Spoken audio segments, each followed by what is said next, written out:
Woo! What's up, everybody? We got T Riddler, either the Macho Man and Longo Savage. Ooh, yeah.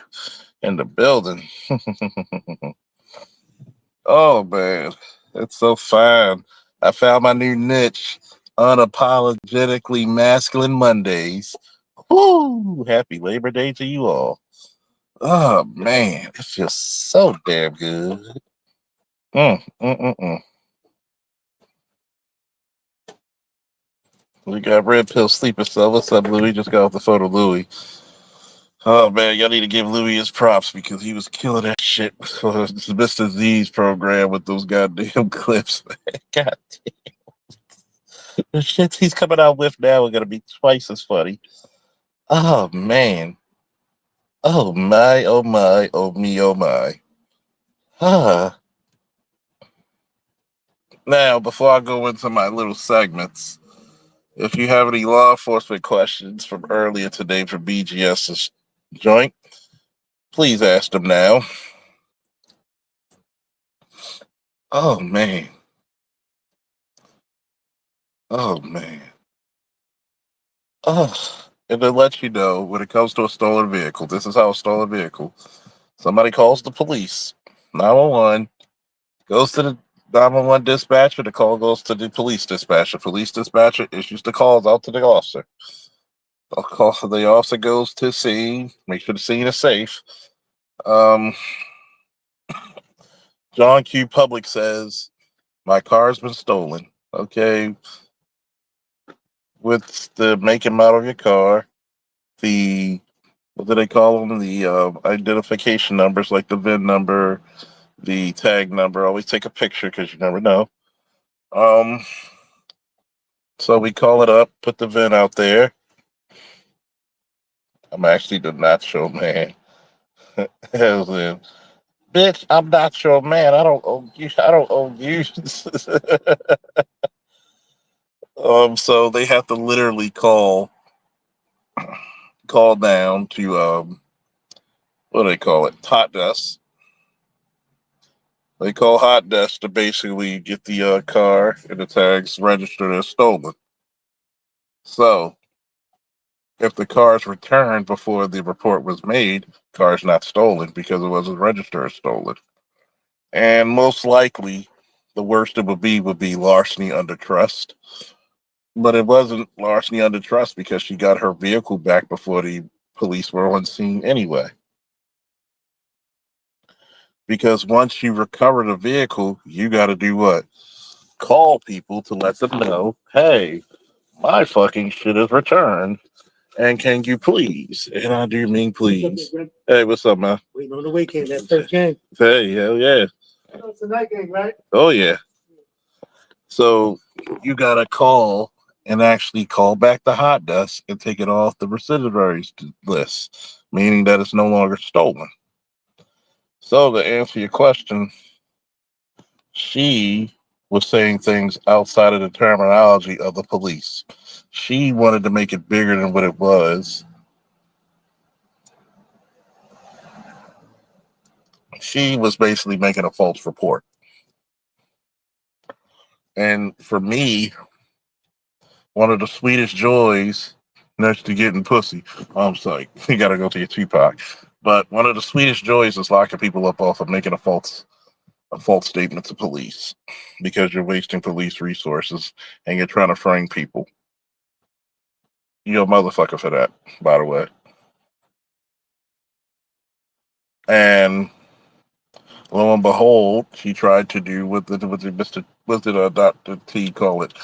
Blue leashing when she tried to unleash the blue beast and she was the one arrested. Because all his story corroborated into what happened. And she was really trying to say that he tried to hit her. Dude. No, there was no marks on her. He was the only one with marks. And I'm going to tell you this. Stop trying to be the good guy. Hand me the torch. Stop trying to be the goddamn good guy when somebody's doing evil to you. It's about a bitch move called the police on a woman. anything's a smart move because you think she's not going to call the police on you? You're a goddamn fool if you think she won't.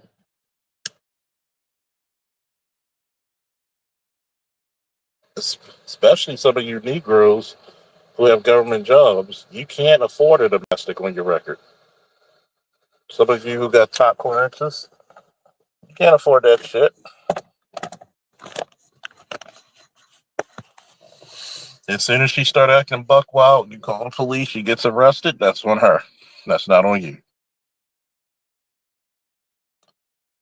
When I look at domestic violence, and for the longest time I kept telling people, I used to be one of them ignorant motherfuckers as well. All these men are beating up on these women. So you realize we got some violent bitches. Very violent. Very violent.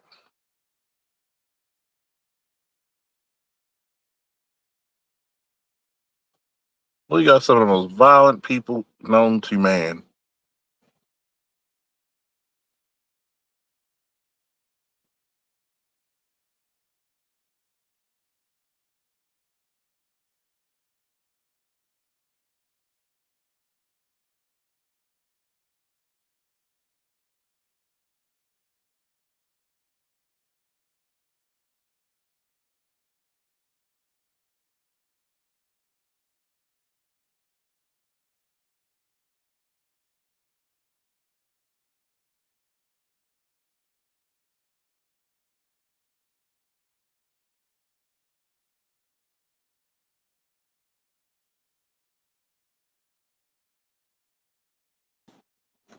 We got some of the most violent people known to man.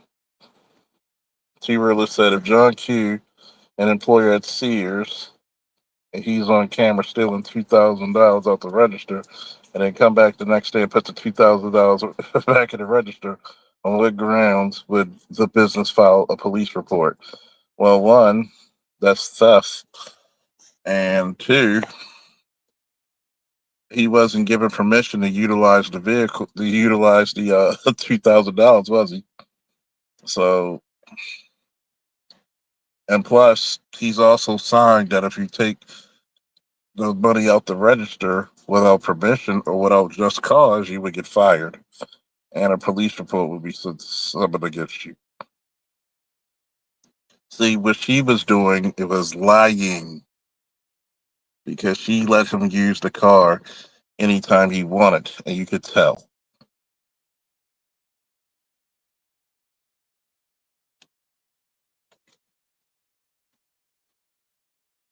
The reason why he left out of there was to go to the hospital. When he told the truth, she found a woman's name in my phone. She got ballistic.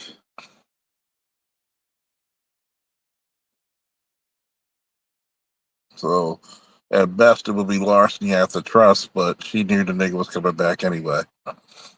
And she knew the nigga was tagged, and she really did want to call the police. She wanted the nigga to pay because she felt bad about another bitch being on the phone. That's all. It's a vengeance story, man.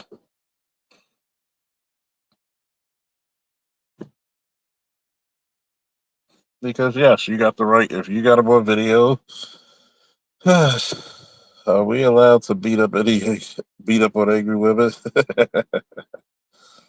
That would be a good one.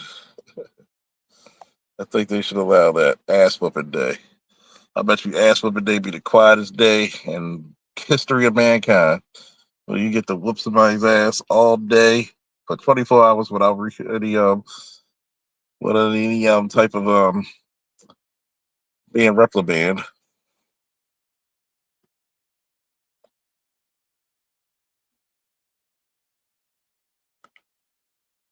What's up, LAPD Spot One? Salute, Colonel Faulkner. What do you think of the row will be for the National Guard when they hit the streets for Chicago? And we do know it's Chicago, Illinois. Um, One, they're going to be peacekeeping and assisting. They're not going to do any arrests. They're going to be assisting the police. The police are going to take the lead. Um, let's face it. A lot of people don't want to say Trump is right when he said your cities are shitholes. When he said Baltimore's a hellhole. Yes, unfortunately, it is at times. And this segues going into Westmore.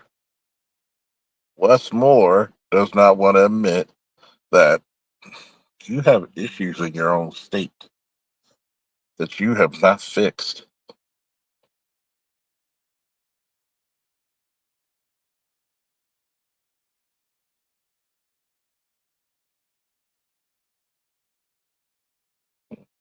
Brandon Johnson signed an executive order barring the police from assisting the National Guard and ICE. Okay, but guess what he can't do? He can't keep ICE or any federal agents doing what they got to do.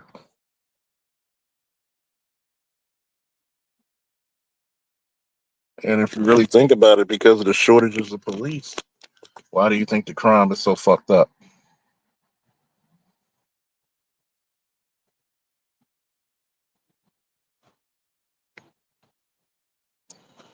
Uh, why did Kayla Nicole believe Travis Hunter was going to wipe her up? He probably would have, but she was too stupid to know when he was testing her.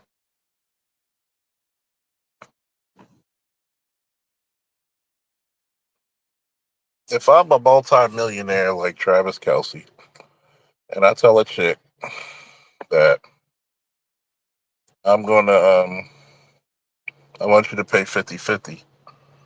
I'm going to see if you, I want to see, number one, this is game for a lot of people who don't have it. There was a guy who was in Delta Force, and he said they would never ever tell you how long you have to go to the next point, how fast you got to go, what do you got to climb, what do you have to do. If you ask an instructor, they would tell you, do your best.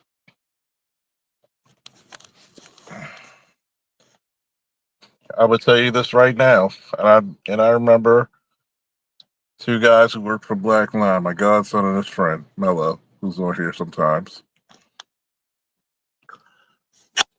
When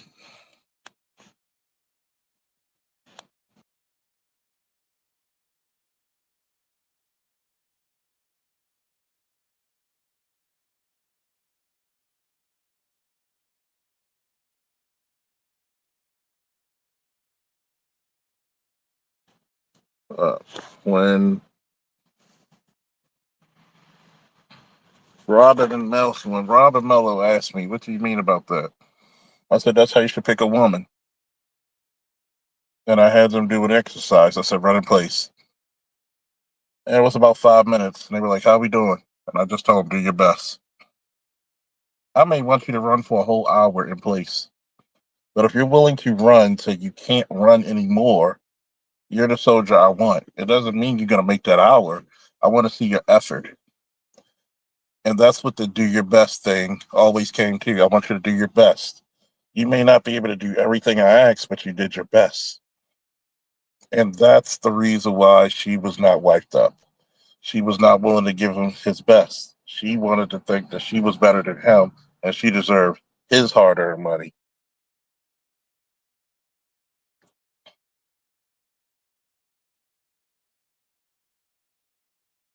And here it is, right? You didn't want to pay 50-50. Now you're stuck paying 100 by yourself. And this man hit the $1 billion. I call her White Side.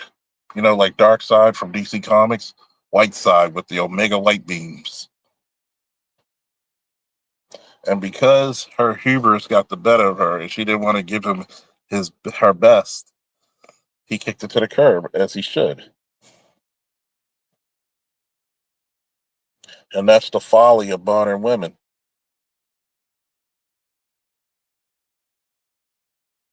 They don't know how to give you their best. The only thing they want to give you is their ass to kiss and a knee to bow down on.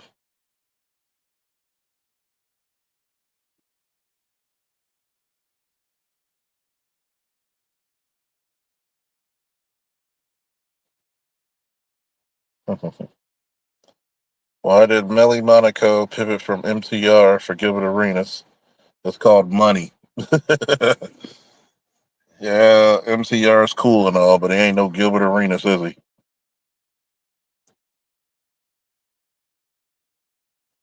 You ain't missed much yet. I'm doing question. I'm doing a Q&A so far. Q&A. So put your questions up. I get to answer before we dig deep into this. Westmore and this abusing the police department to get your way. The $1 billion ironing board. Yep. The $1 billion woman, Taylor DiBiase.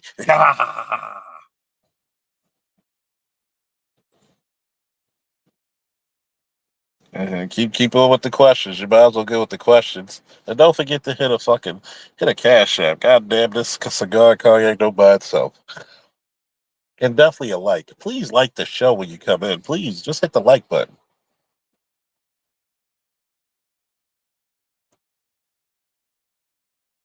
And actually, Mello, the show just started. Yep. You got questions? I'm going to give you an answer. So keep them coming. And if anybody got questions about Westmore, I think Westmore, when he talked about his Bronze Star, was direct stolen valor. Guess what? If you looked at some of my shit from the military, I should have been my team. Matter of fact, I'm going to show you how humble I am. Members of my team should have got Bronze Stars. Some say, including myself. And you get Bronze Stars for fucking heroism, okay? Going above and beyond shit. There's times we did over 354 fucking documented missions within the first 6 months of an 18-month tour. From going from direct action, engaging the enemy, convoy security, where we actually had to rescue convoys and come to their aid when they were getting pinned down by fucking insurgents, reconnaissance missions, peacekeeping missions, building raids, building building raids, house raids, village raids, search and rescue, and humanitarian missions. But we didn't get any fucking Bronze Stars. We got a fucking ARCOM. You get a fucking ARCOM during peacetime. Get the fuck out of here. What the fuck did he do that he deserves a Bronze Star? We got one from ABM. When will black women get a clue? There's more to a relationship than a woman's big old ass.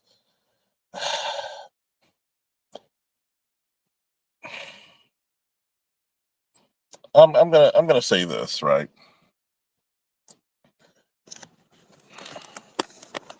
Shout out to Mello, shout out to Rob.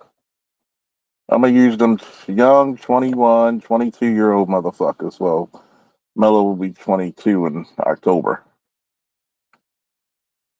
Do I agree of being married so young? Not necessarily, because you still got a lot of life to live with a lot of experiences. But if you can handle it, if you like it, I love it. As long as you can handle it accordingly. And as long as you got wives that will actually follow and not disturb. They knew when they had winners, or at least in their eyes, they knew that they had a winner.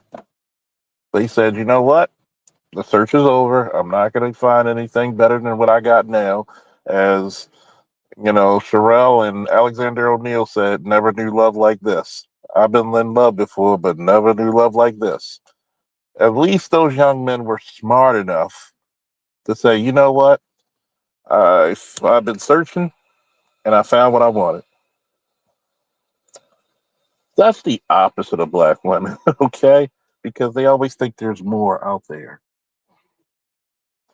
And unfortunately, that type of thinking leads you into depression and despair. Instead of saying, I'm going to work with this person, I'm going to work with this guy, he's building himself up, I'm going to help him build, he's going to help me build, and let's build a proper family, let's build some generational wealth. Nah, fuck that, B. That's black women. Nah, fuck that, B.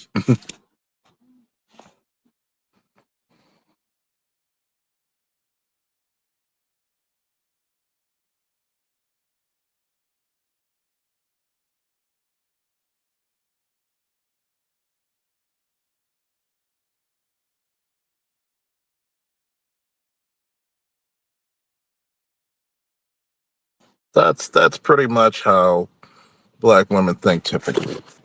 Now, do we have some smart ones? We used to have a lot of smart ones back in the day, believe it or not. We used to have a lot of smart ones. I'm in my early to mid 40s now, 43. So my parents, my grandparents, my great grandparents, they were smart. They weren't looking for the guy who had a million zillion dollars. They weren't looking for the drug dealer. They were looking for a capable man who could provide and protect, who was actually a little kind hearted. They actually knew I'm not gonna go any higher than this. And there's no shame of saying I'm not gonna go any higher than this. This is the perfect person to my program.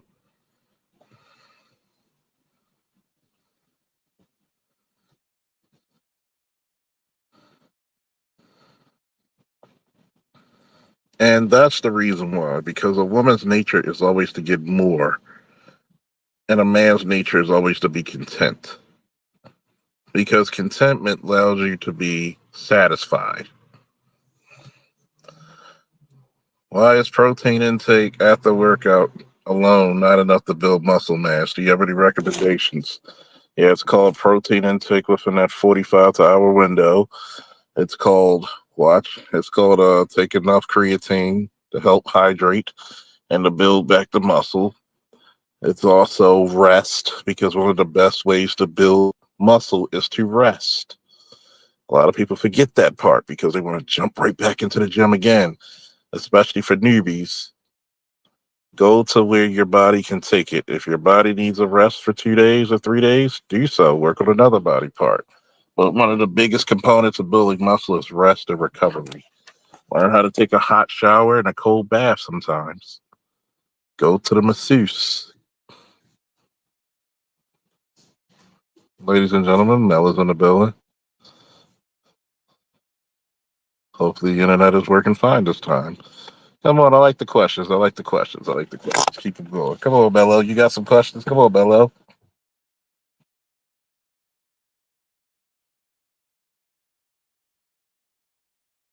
Come on, Mello. I know you got some goddamn questions. Let me see if I missed one.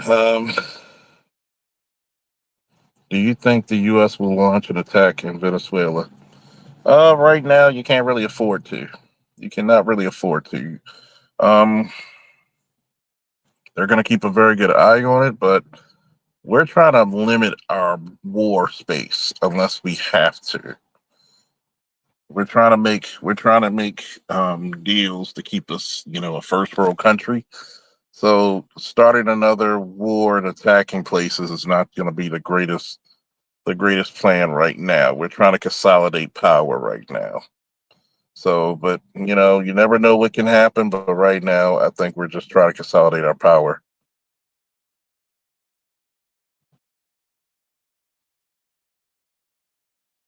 So the answer is no.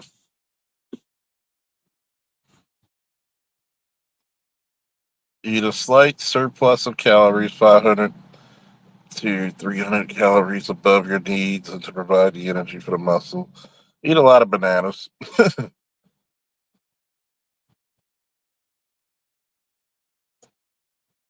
Yeah, I know you got some fucking questions, niggas. So spew it out. Uh,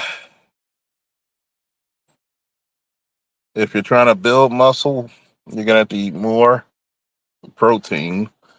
If you're trying to lose weight, you're gonna have to cut your intakes to like a quarter. Like I would tell people, let's say you have a whole plate.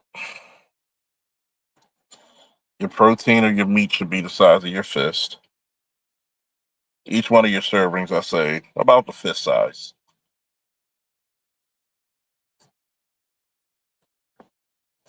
And I say for about 2 weeks, cut down like a fifth to a fourth. And if you're trying to cut weight, and by the time in 2 weeks, you should be eating about a fourth of what you normally do. You're creating a deficit if you want to cut the weight and see how your body is efficient on that. And a lot of people forget your hydration is very important when it comes to muscle building because you're basically protein and water. So it's gonna be that. I know the whole Venezuela thing. No, anything can happen, but it's if we're not allowing if we're not allowing goddamn Ukraine and Israel to fight, why are we gonna jump into something stupid with Venezuela? Well, we're trying to consolidate power. We're trying to basically, I'm just going to say it, we're trying to do a 2025 Monroe Doctrine to slow down China, okay? We're trying to do that, even though there's no slowing them down. But Mela said her brother prefers chicken breast, broccoli, and brown rice, which is usually a good combination. Um, come on with the questions. I like these. I like these. I like these. Don't hit the cash. Don't forget to hit the cash app. And also make sure you like the video. God damn.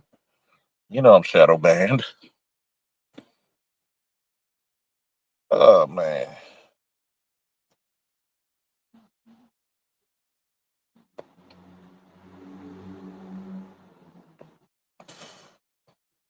I do have to say something quickly about this Westmore thing.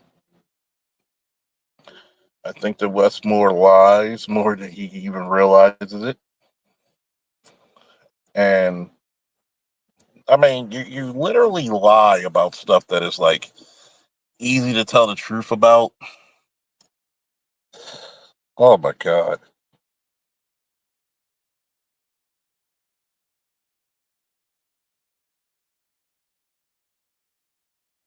Well, I'm a disabled vet, so hit my cash app, nigga. I paved the way. Let me see. What's the other questions? Um, have you ever used kettlebells for workouts? Yes. And FYI, on YouTube, check out Harley Race versus King Kong Bundy match in '82 at Reunion Arena where King Kong was slammed. Oh, that was a classic one. I like kettlebells because kettlebells are thicker than dumbbells, so it's going to improve your grip strength. You'll see a lot of wrestlers use them, a lot of Russian, especially in Russia where they pretty much originated from. Kettlebell workouts, you can do a lot of mobility, strength training exercises with those, like the Turkish get ups. Oh boy, if you could put 100-pound dumbbells off the floor and raise them up, stand up, and then pass it to your arm and slowly go back down, you're a bad motherfucker. I did that only a couple of times. It will burn you the fuck up. Um, do I think Rajon Jackson's response to the wrestler was appropriate? Fuck no. Fuck no. It's one thing if you get a receipt. If he would have hit him right there with the beer can, I don't know if it was planned or unplanned. I'm going by what they saying it was unplanned. Okay, you're in a pro wrestling event. You picked the guy up. They wanted you to be a part of the show. Now, if he said you could hit me for real for once, he's giving you a receipt. If you don't know what a receipt is in pro wrestling, you're getting your lick back. And he said you could hit him for real once. But then you're going to go, okay. Y'all ready for me to go black pill? I'm gonna go black pill. Number one, I've always noticed this, and I love Rampage Jackson. He sees his Japanese children different from his black children because he would not allow his Japanese children to make those stupid mistakes, nor would they be cultured to do that. But yet, you see your son as a hothead, and I don't know if Rampage was with him or not. And I'm thinking to myself, like, yo, I was supposed to do a pro wrestling match with Dan to be Severn. And I mean, guess what? If Dan gives me with a shot, I might look at it as an honor in a way. But I mean, shit happens. I know when a person's being dirty and I know when a person's making a mistake. Pretty good to, measure that. Now, there's some people who try to take liberties, even when we're in training events or seminars. And usually, when a guy's trying to take liberties on me, I'm pretty good at defending myself from those liberties, and I end up putting them in a leg lock or something. But you don't take advantage of a person who trusts you with their body, and that's one of the sacred rules of pro wrestling. You don't, you don't, you don't take because let's say if I get into a pro wrestling match with somebody and I let them suplex me, I'm supposed to believe that you're going to take care of me, especially if you're doing a power bomb or some maneuver off the top rope. You don't go and just punch the guy 20 times and you're in a heat of rage and you're. So that means you're so undisciplined as a fighter, you're going to be banned. I think they banned him from so many damn fighting agencies that your career was done before it even started. You're an idiot. You need to go on a serious apology tour because now not only do you have I want you to think about this. The UFC and WWE are now owned by the same corporation. So you're fucked on both sides of the plate with two of the biggest combat sports organizations on the planet. That was an idiot move. It's that emotional black fucking kid shit that you always got to be tougher than what the fuck you are, because you really took advantage of them, and it was not appropriate at all.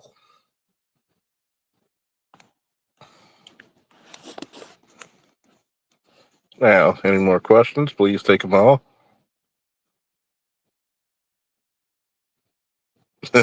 He didn't lie about stolen valor. He just misplaced it.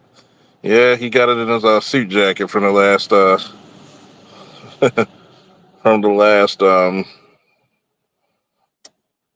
from the last Christmas party, right? I want you to think about this, right? This motherfucker, and I use the term motherfucker, I want you to realize this about Westmore, right? First black governor of Maryland.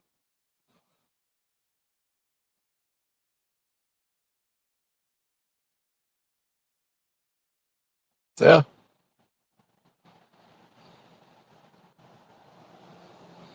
I want you to think about that. Coming in office when he was leaving out, Larry Hogan left him with a $5.5 billion surplus. 5.5, because Maryland's one of the richer states of the nation. It usually has money. Hell, some of the richest counties in America, the fifth richest county in America, which is what? Montgomery County is here. PG County is here, which is bordering what? DC and Virginia. So you're telling me you had all this money, now where the money go? Obviously to the illegals, and you supporting their cause. Not to mention you could have took some of that money and got more police on the street, or you could actually update some of the goddamn education tools that are in these schools that are fucked. But no, no, no, no, no, no, no, no. You want to put them on illegal hands because you and the Democratic Party needed what? Y'all were going to say fuck black people, and you were going to get it in the illegals' hands because you were looking for a new demographic so y'all could fuck over and get some votes from. Hmm.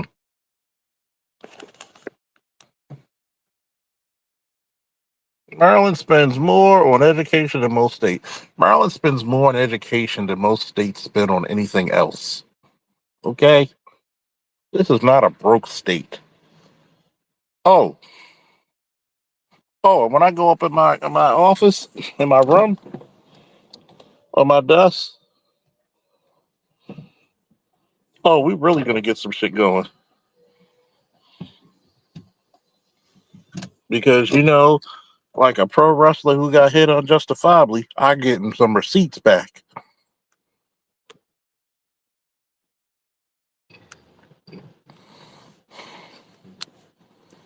The problem with him is that he won't even know his name. Moore won't even be a serious candidate if he keeps this shit. He's lucky because every time he's getting embarrassed by Trump when Trump's calling him out on his bullshit. Okay?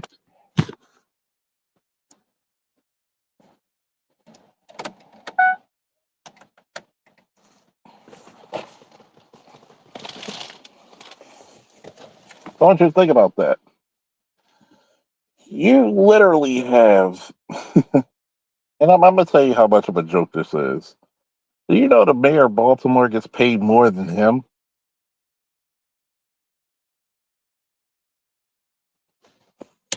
Oh, we got to do some receipts now because I got to go to my desk in my room. How are you the governor in charge of the whole fucking state?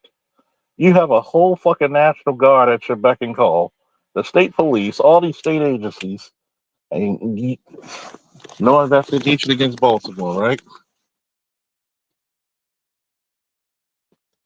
I wouldn't be surprised if they didn't, man.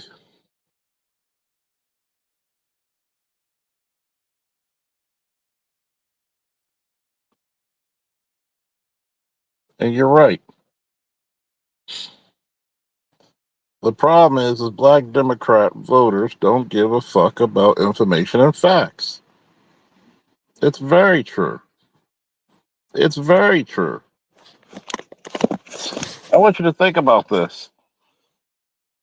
If it wasn't for Larry Hogan, we still would have riots to this day.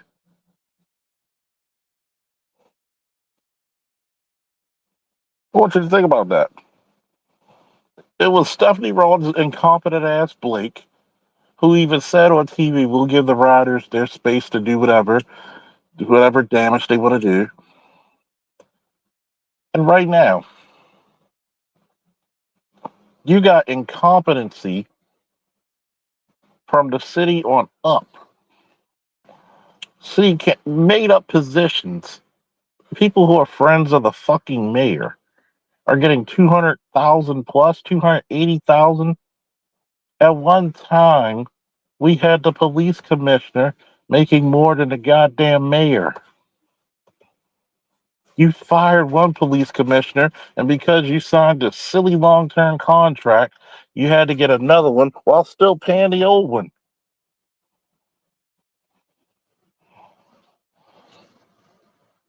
Check the receipts if you think I'm fucking lying. See, I'm no longer part of these organizations, so I can talk. Shout out to a very good, reliable source of mine for giving me a lot of this information because we pull the receipts today, motherfuckers. In the words of Dave Chappelle, how's it taste, motherfucker? Baltimore City Council members make more than state senators. Exactly. But yet you put. Mm-mm-mm-mm. Here's the funniest thing that's about black communities. The best thing that happened to black communities in some parts was fucking gentrification. You weren't getting no fucking money anywhere until that. Come on, Cam. You weren't getting no money. You weren't getting no subsidies.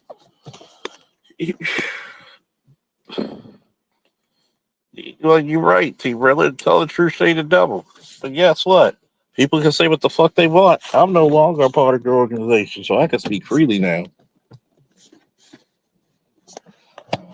You lucky I don't go to Chat GPT or some other fucking or get a professional writer to write down my story.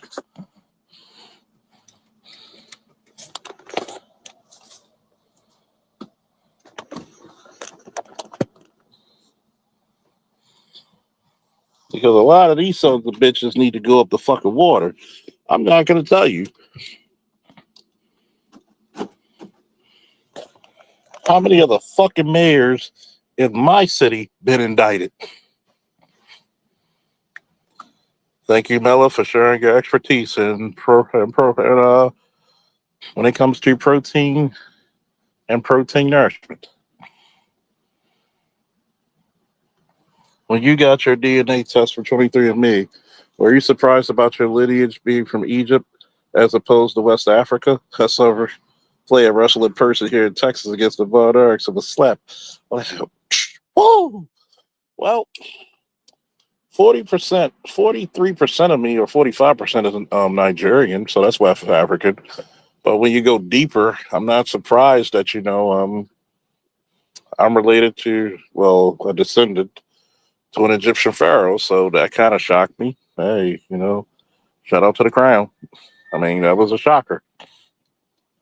But people get worried about, I don't want my DNA to be touched with. Yeah, they're here. They know you're here. God damn.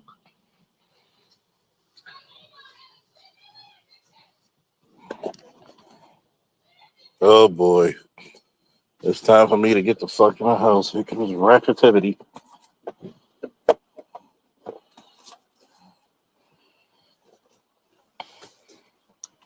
When you're having fun, who spoils it? Roger, bitch. Well, not for me, but for other people, the neighbors.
Sorry about that. Had to switch devices, get on my computer. So how y'all feeling? We's back. We's back. But like I told y'all before, man, this was suggested by a really good friend of mine who's a police officer, one of my guys, mentors. We share a lot of good ideas, you know. I'm not gonna put his name out there. Gotta protect the innocent at all costs. Gotta protect the innocent at all costs. How am I coming across? Can you hear me? Hopefully loud and clear. Hopefully loud and clear. But I'm going to show you some videos, right?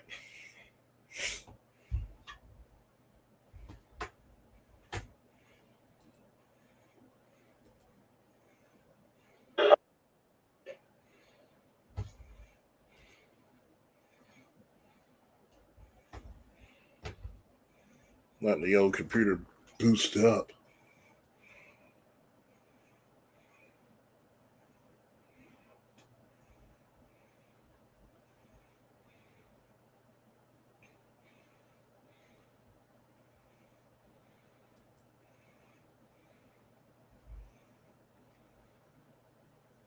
We're going to check about, we're going to look at this video right now. Who do I got winning, Crawford or Canelo? Right now, my money would be on Canelo.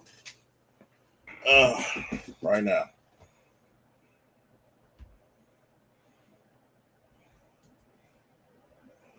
My night's going pretty cool. Did you watch any of those animes?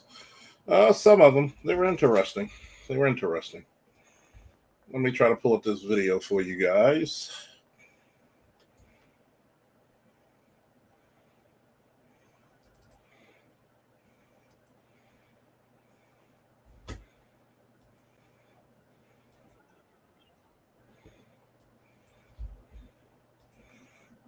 By the way, fair use.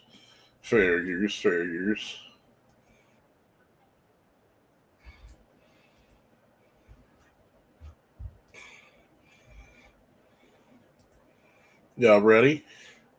Y'all ready for this? Come on with this goddamn. Oh, I hate when a computer boots up first. Oh.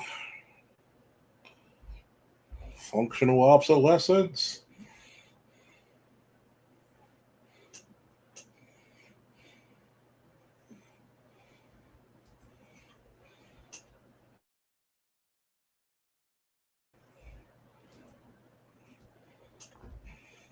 Come on. Get my share screen up, bitches.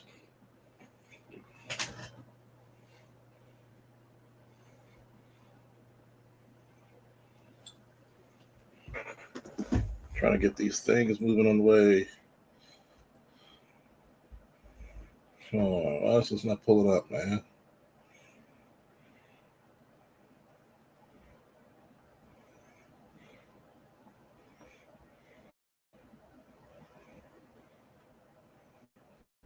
I'm not gonna lie, I can't remember which ones. But those were some interesting ones I gave a look to. How the fuck on with the search bar? God damn. Technology, it only works when you don't want it to.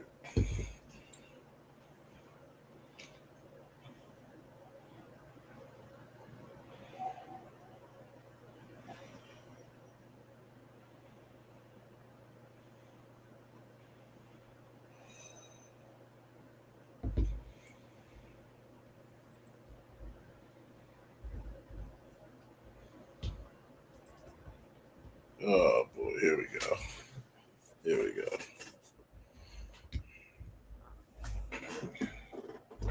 Now, come on. There we go. Finally got shit working.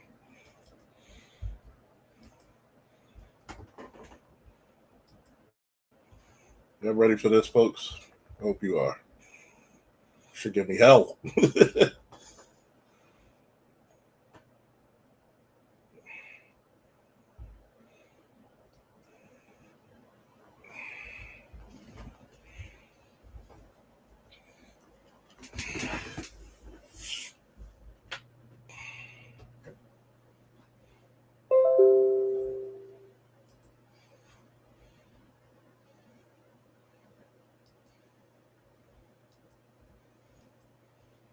Continues to take on President Trump on social media over the president's crime crackdown in the D.C. area. But now the governor himself is facing some questions, particularly about his military background. This past week, the national spotlight shining on Maryland's Governor Wes Moore. I think what the president of the United States is doing, it is not sustainable. As he spars with President Trump over the federal crackdown on crime. Baltimore is a hellhole. Moore arguing Baltimore doesn't need the National Guard's help. Baltimore and the state of Maryland have had amongst the fastest drops in violent crime anywhere in the United States. The attention raising Moore's political profile, his name even being thrown around as a possible 2028 contender. But standing at center stage also means more scrutiny of his past, like when he lied back in 2006 about receiving a Bronze Star for his military service. Trump bringing up the stolen valor accusations on social media. Friday morning, Moore issuing a statement calling the Bronze Star lie an honest mistake. Why did you let it go on, even if it was a mistake, for years and years and years as you were celebrated as having a Bronze Star? I'm very proud of my service to this country. It's not the first time Moore is accused of bending the truth about his biography. During his run for governor, it came out that years worth of claims he's a Baltimore native. You were born in Baltimore, is that right? Yeah, I'm a Maryland guy. To the point where he wrote about being from West Baltimore in his book were false. We know that you weren't born and raised in Baltimore. You didn't grow up in West Baltimore. So why did you let that narrative continue for so many years? Well, I don't think I'd let the narrative continue. Fox 45 in Baltimore reporting Moore was actually born in Washington, D.C. and lived in the suburbs outside D.C.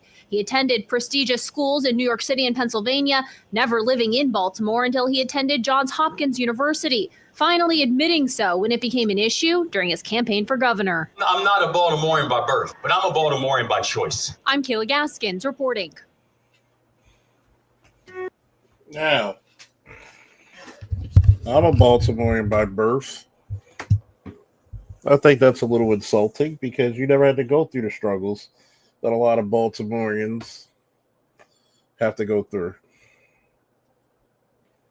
You know? If you really were a Baltimorean by choice, like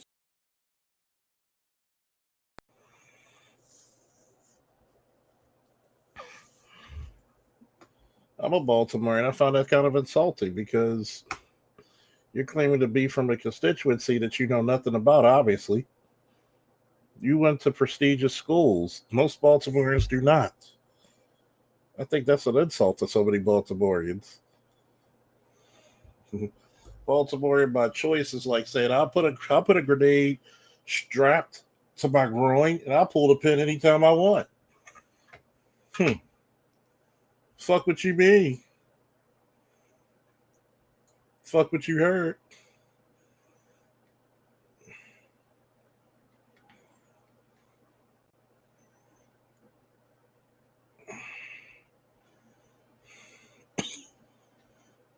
I mean,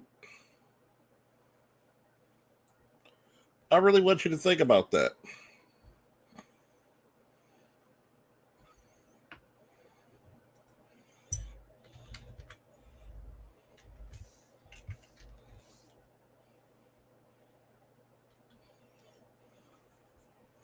I really want you to think about that. The man has such potential, like you said, but he's such a true believer in the system. The system's failed. That's not just crazy, Mello. That's diabolical. That's fucking diabolical. And to lie about a Bronze Star. You remember when I showed you about military papers? I don't brag about any awards, but god damn it, I deserve a Bronze Star more than him. My teammates on QRF deserve a Bronze Star more than him.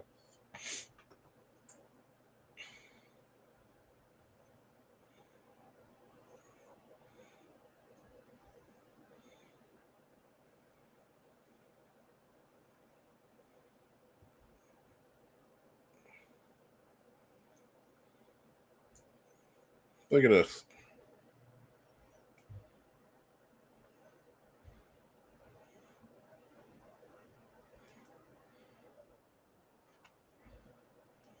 Here's another video we're going to try. There's another one. And this is the receipts. These are his words, not mine, not anybody else's. These are his words. Well, we'll get to that, kid.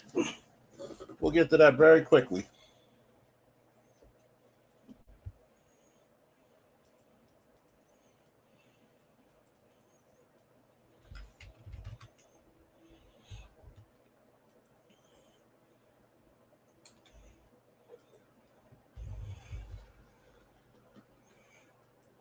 And Westmore was an officer, which is true.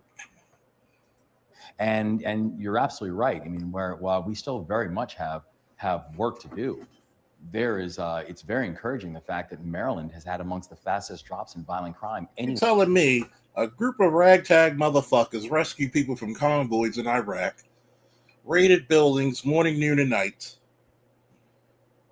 We don't get a Bronze Star, but a lying motherfucker does.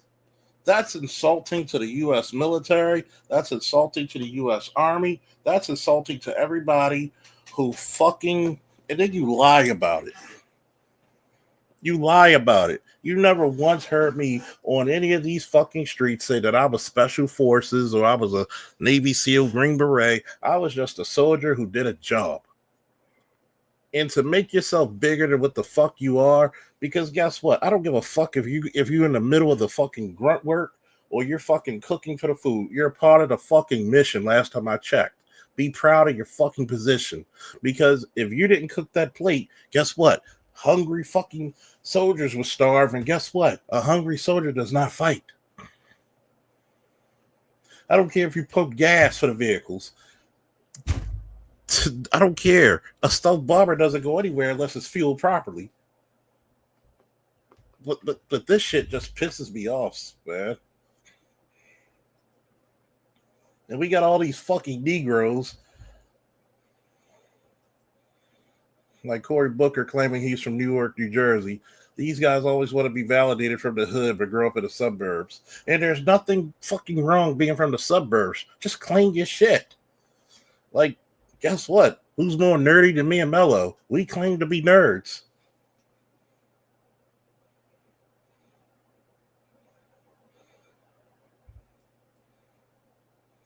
Says he was part of the 82nd. A lot of people on their ops won't even mention. Here's the funny thing about it, Mello. You're currently in, so is your wife. She's in the Navy. Let me put it to you this way.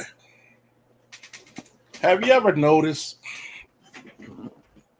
that guys who were in, like myself, there's certain things we never talked about until you probably got in and had a little bit of time under your belt? Then we could probably talk about it, or there's times we might never talk about it. Have you ever noticed those type of guys? There are certain things I'll talk about. There are certain things I won't talk about. Because sometimes you might be put in situations where you had to do some dirty shit to survive. Not illegal, but some downhole grizzly shit. You notice the bravest men don't talk a lot about their stories.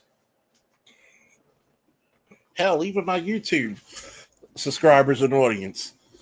There are certain things I haven't even talked to you guys about my police career or my military career. Little by little, I'm coming out more. But it took a lot of time to even quantify a fucking sentence. I work with warrants on the daily. I don't ask unless they tell. Exactly. Because some of them people been through some shit. And trust me, all I'm going to mention is what? Fifth group. You know what I'm talking about, don't you?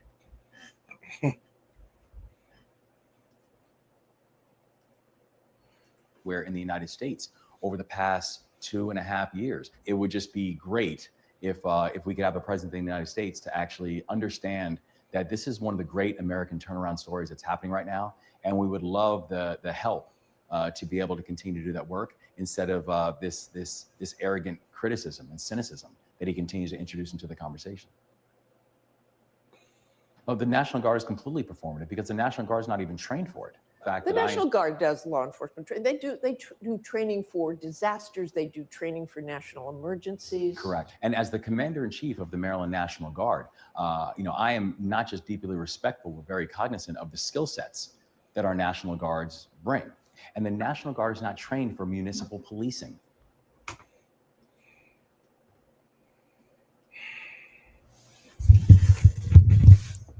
Give me a goddamn woo in the chat if you want me to fucking go totally black pill.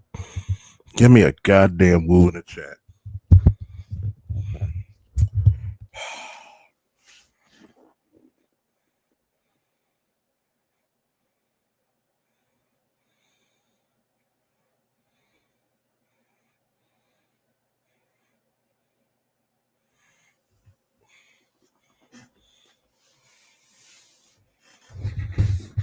I only see one boo, and that's from my fellow Baltimore and ABM.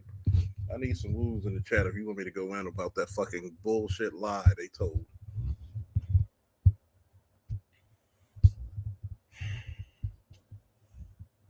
I mean, I could stop it right here if everybody want me to stop it. I like audience participation. No motherfuckers are there.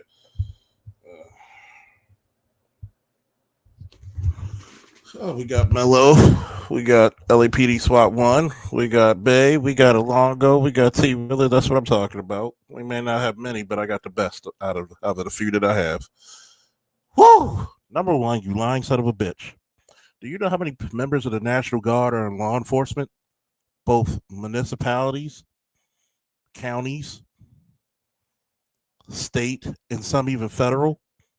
Do you know how many of these people actually train? When you have a state emergency, when it comes to riots, wildfires, floods, God forbid, terrorist attacks, who the fuck do we call audience? We call the National Guard. The National Guard has combat ready troops, meaning a lot of people don't know this. In Maryland, we have one of the few special operations unit in the National Guard. So you're talking all these people with all these different goddamn skill sets who were trained in riots, who were trained in emergencies. They cannot assist in municipality policing when some of them, a good amount of them actually, are part of various police departments throughout the state of Maryland. We got receipts. Not only that, you also have reservists.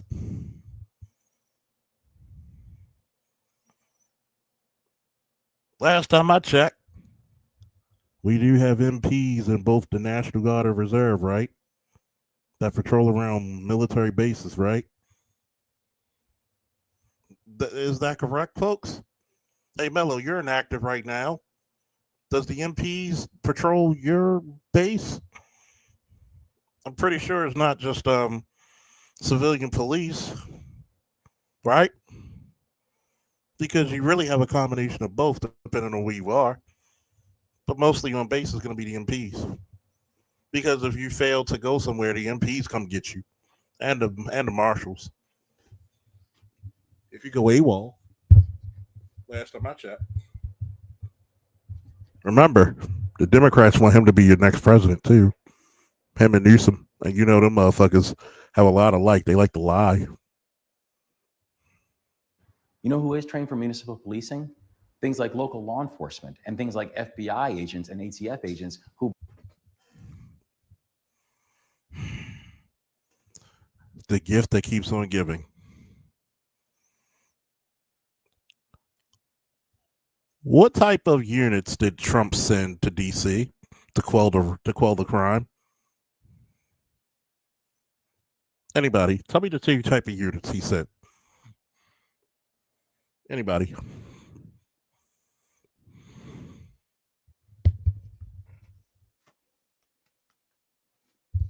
Somebody give it a shot.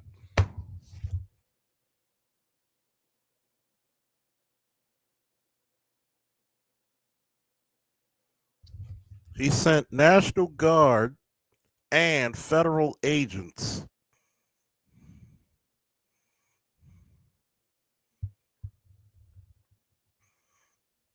See, we're, I hope you come on the panel when I open this bitch up, Mello. I need a couple of my former service members. I need a couple of my I need a couple of my conscious people.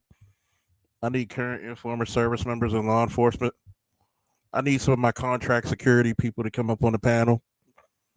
I need it because what he's saying to all of us is some insulting shit.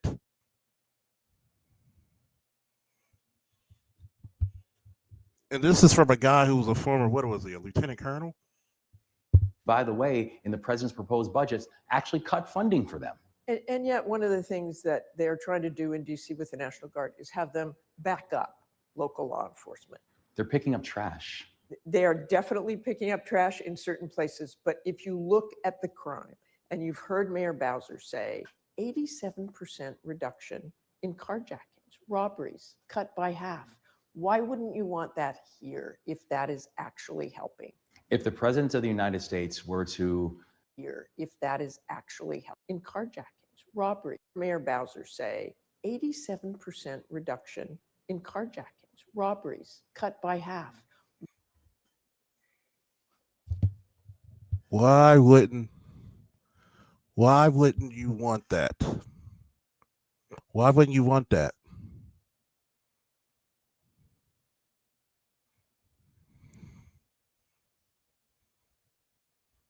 Why wouldn't you want that? I'm just saying, why wouldn't you want it? 87% your carjackings go down. Your robberies.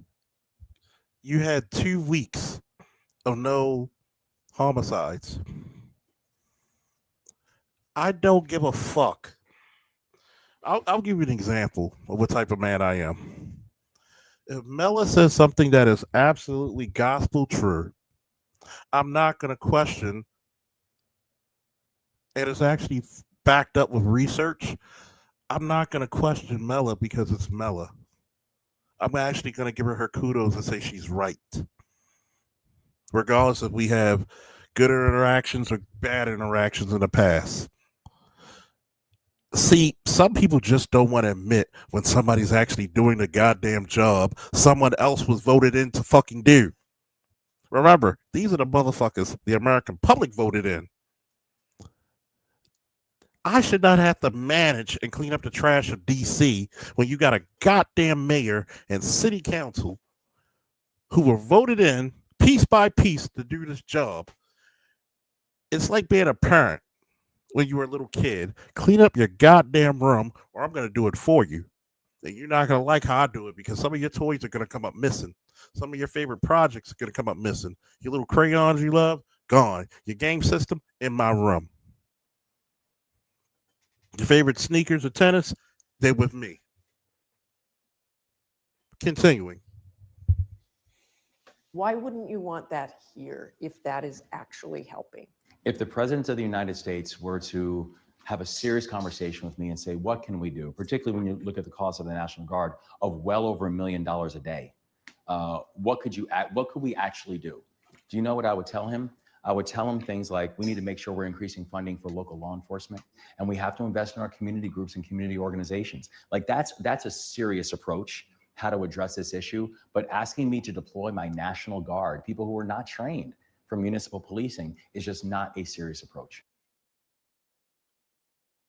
Well, no, and I have no interest in fighting with the president, but I have an interest in fighting for my communities and fighting for our people. And I respect Mayor Bowser, and I'm glad that the trend that she has seen over these past few weeks has continued the downward trend that DC has seen over the past year. That's wonderful. The idea of introducing the National Guard into every major American city, it is not sustainable, particularly when you're looking at the cost. One thing I do believe is that the Democrats don't have a messaging problem. There's a results problem. The Democrats have to deliver results and stop being the party of no and slow and start being the party of yes and now, because the frustration that people have, it is real. It is real when people are saying that, you know what, I feel like my life situation has not changed. And so people are looking at all these things and saying, I'm done with all of you. And so that's why I think we have to move with the kind of aggression that is necessary. just what's up, Mello? To answer your question real quick, we're gonna do a little sizing. Oh, there we go.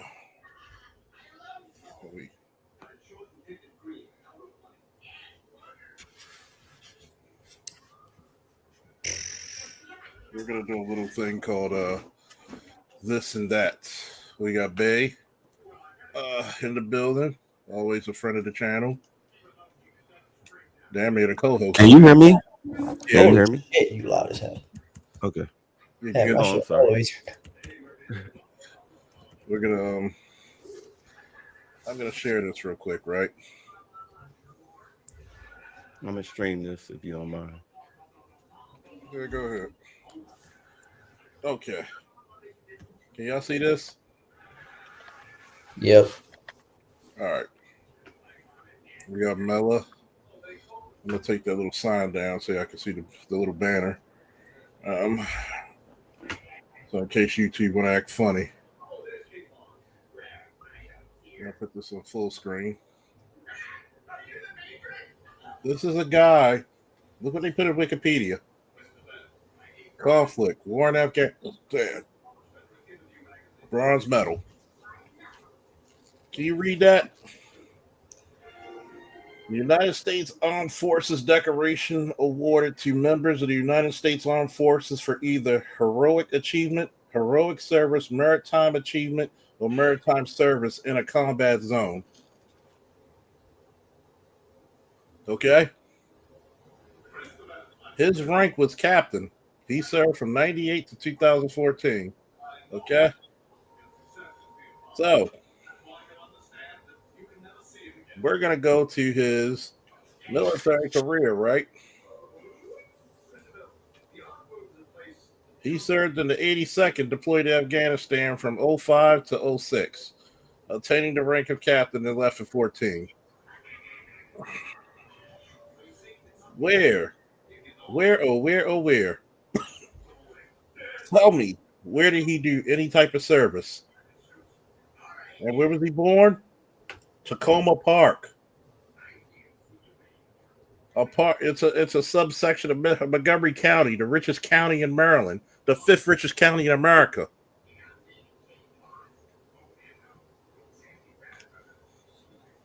Now, what did he do that was meritorious? I asked of anybody. I'm asking for a friend. I have to be honest. I've only heard of him in passing up until last week. I mean, I like to give the devil their due, but what did you do? Mello, you still there, right? Yeah. There's certain people you came to know in the military in your short time being in it. There's people being pointed out to you that you may not even met, but they probably pointed them out. That motherfucker right there, he did some shit. And right? Yes, I work with them. And guess what? They probably don't speak much about it. No. But there's a level of respect even people who are superior rank to them give them, right? Yeah. Leave that motherfucker the fuck alone. He been through the shit and went and saved people's lives. That's a hero. Won't even talk much about it. One day if he gets comfortable with you, he might tell you a little something. Where did his career did you see him do meritorious heroic shit? I think, if I may speak, he was attempting to take for granted his position as being the officer. And when it comes to meritorious service, right, there are those who would choose to distinguish themselves because they are an officer. Listen to me carefully. I'm not going to repeat this. because it's late at night and I'm not as clear as I would like to be. But when it comes to those service medals that are awarded for exceptionally meritorious service, let's look at the additional what's additional in that sentence, in a duty of great responsibility. Now, officers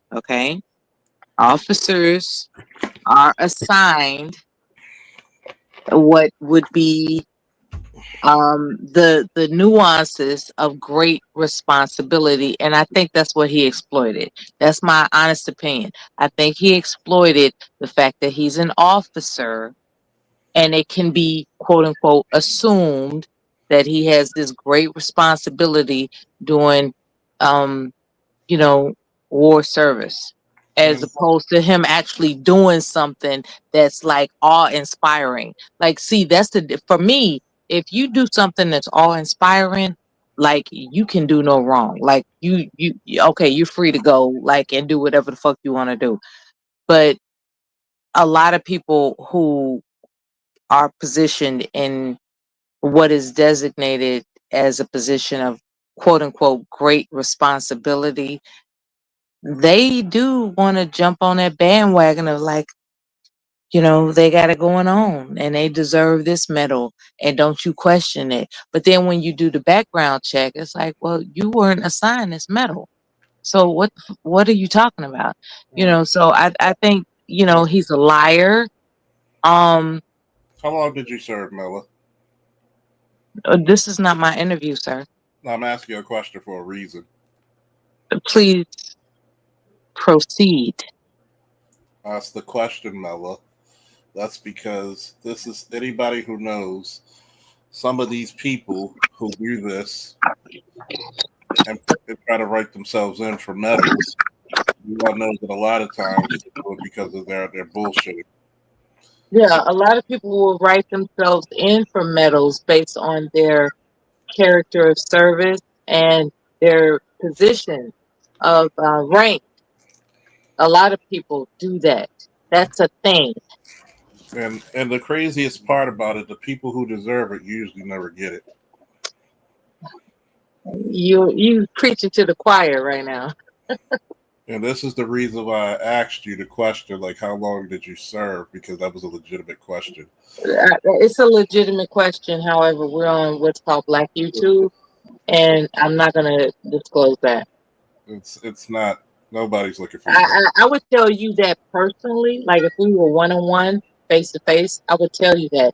But we're on a platform where any person could listen, not only now but in the future, and use that against me in some type of way later. I'm not going to disclose that. I'm not going to do it. I'll send you an with all due respect. I'll send you an email. No, I'm not going to even do that. Just like this. The reason why I look at this guy and I look at him suspect, because first of all, you've never heard me once say that I've been in no type of special operation unit. Have I done shit? Yeah. I've done some dangerous shit in the sandbox. We were supposed to get bronze medals, but they never wrote us in. If I showed the I don't know why they didn't. If you showed the documentation of doing 354 missions in the first 6 months, anything from all the shit that I named, from counterterrorism, counterinsurgency, building the house raids, convoy security, rescue, search and rescue, humanitarian missions, and reconnaissance. Your DD-214 identifies what you qualify for. All you got to do is put it in. Oh yeah, well, trust me, it's I got all my documentation. A lot of us we don't initiate what we're due. No, it's like it's on a DD-214 of what we're due, and a lot of us we just accept the DD-214 as opposed to making sure that we get what we're due. Yep. And now I want to get everybody else in on the action. Bay, what's your take on this shit? Okay. First and foremost, Charleston White pretty much kind of dropped a bomb about why these Democratic mayors, why they don't want Trump coming in with the National Guard to clean up crime, because they get these kickbacks from NGOs that, these so-called crime stopping or crime prevention NGOs, that midnight basketball crap Mm-hmm. and rec centers. I mean, NGO notice the rec means non-governmental government organization. organization. Okay. Yes, ma'am. So I'm sorry. I should have cleared that up, but thank you. Yeah, so I mean, why do you think the rec centers always have the same raggedy looking pool tables? Nothing ever looks new or well furnished. It's all tore up, because what they do is they supposedly give this money to these NGOs, but the NGOs kick the majority of the money back to a re-election campaign or some type of charity that has a shadowy owner, if I'm making any sense here. But You are making also, sense. You're talking about not the only crooked people. Yeah. not only that, but they know that they're not there to pick up trash, and they're not there to provide an intimidating police presence for criminals. We already know, based on what was told to us at the end of July, was that he was going to use the National Guard to make huge sweeps in these sanctuary cities to drive out the illegals. He's coming for them. He's going to make a mass illegal immigration push. Well, that's why a lot of the people that were caught up in DC were illegals. They were illegals. They got them caught up, plus the YNs that are out here that are stupid enough running around with guns and everything, thinking that they big and bad. But it is what it is.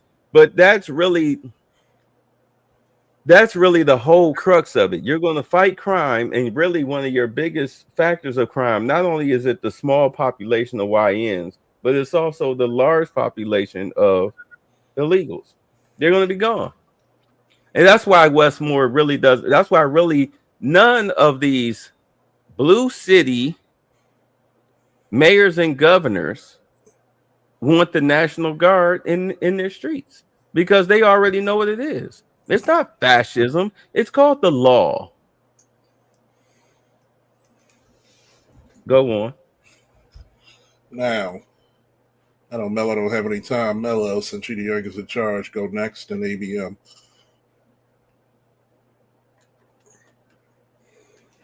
Mello, you there? You didn't fall I asleep. apologize. What was the statement? I apologize.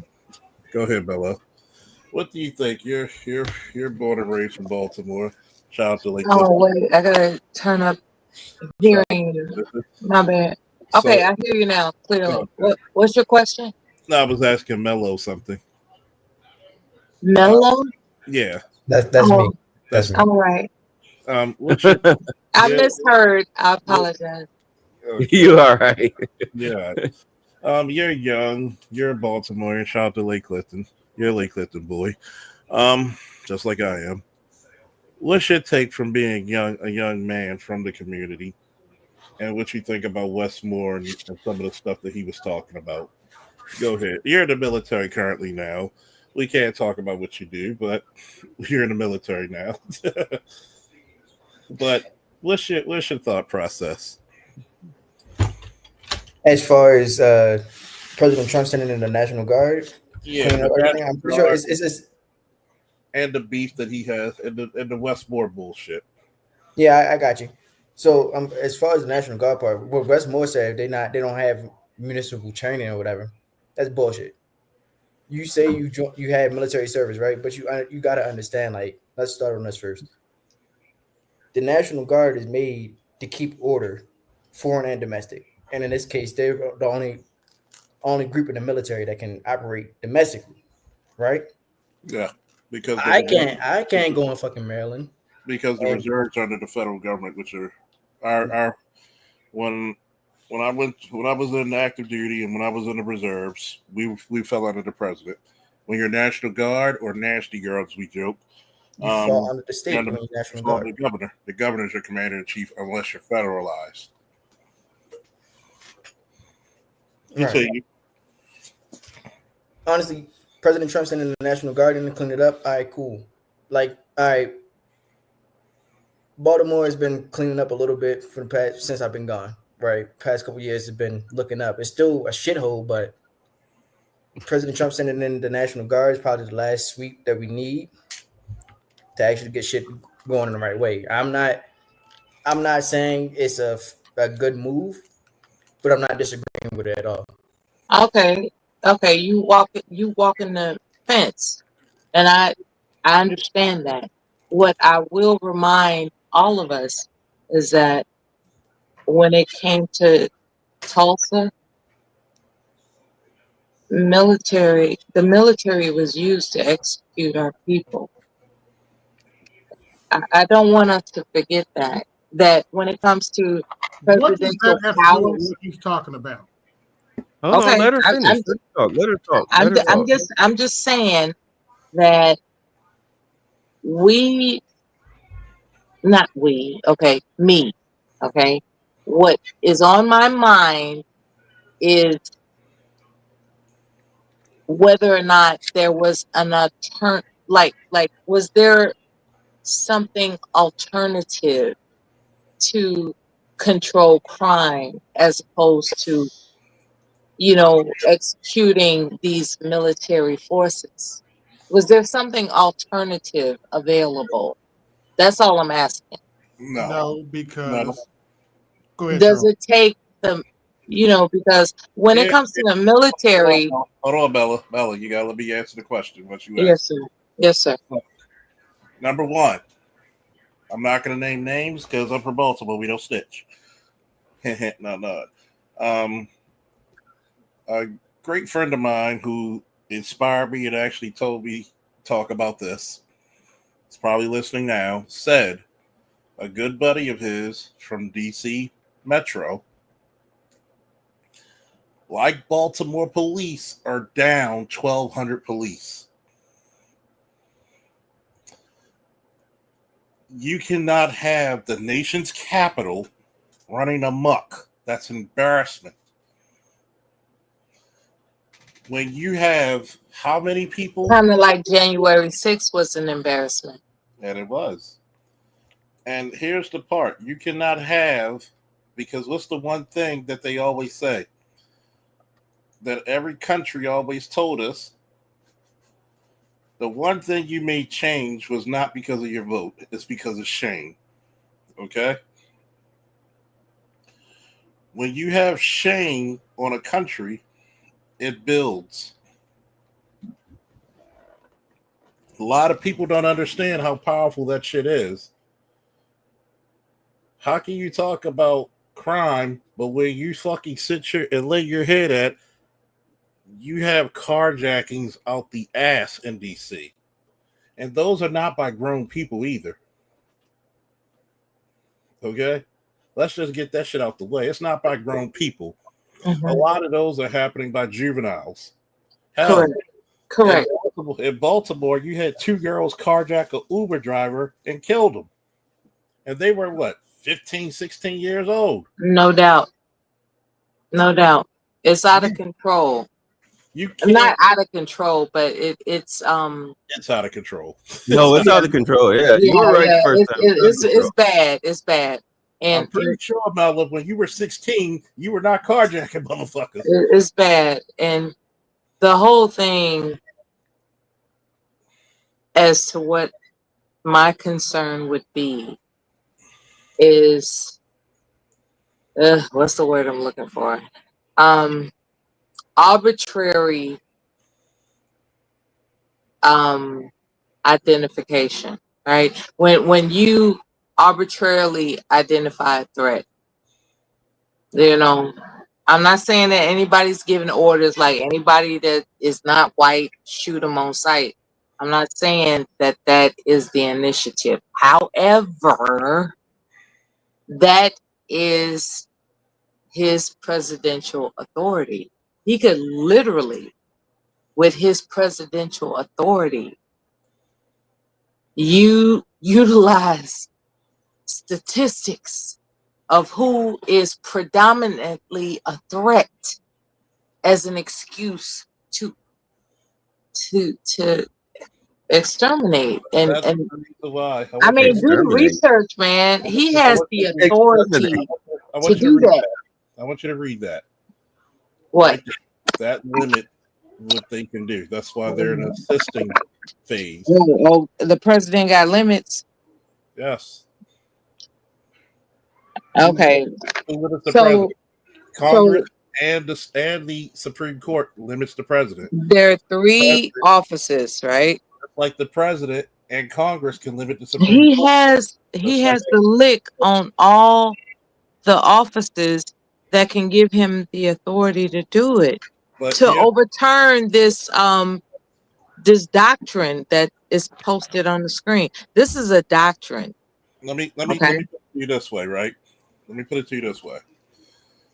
Were the people upset with the National Guard in DC, or were they happy to see him? Because if you ask black people there, they were like, about goddamn time. Right? It's about time somebody cleaned up this mess. That's Right. their opinion, right? You know who had made the most thank you videos that I've seen that were out there? It was black folks. You know who had the most get out of our city videos that I've seen? White folks. And most of them didn't even live there. All those protesters, they don't live there. They're bussed in. They're paid agitators. Please let me comment on this. Yeah, please do comment on it. And ladies and gentlemen, we got the angriest black man Baltimore can ever produce. ABM, go ahead. You got the floor. Proud to be angry, by the way. Proud to be Baltimore. Go Ravens. Listen here, dude.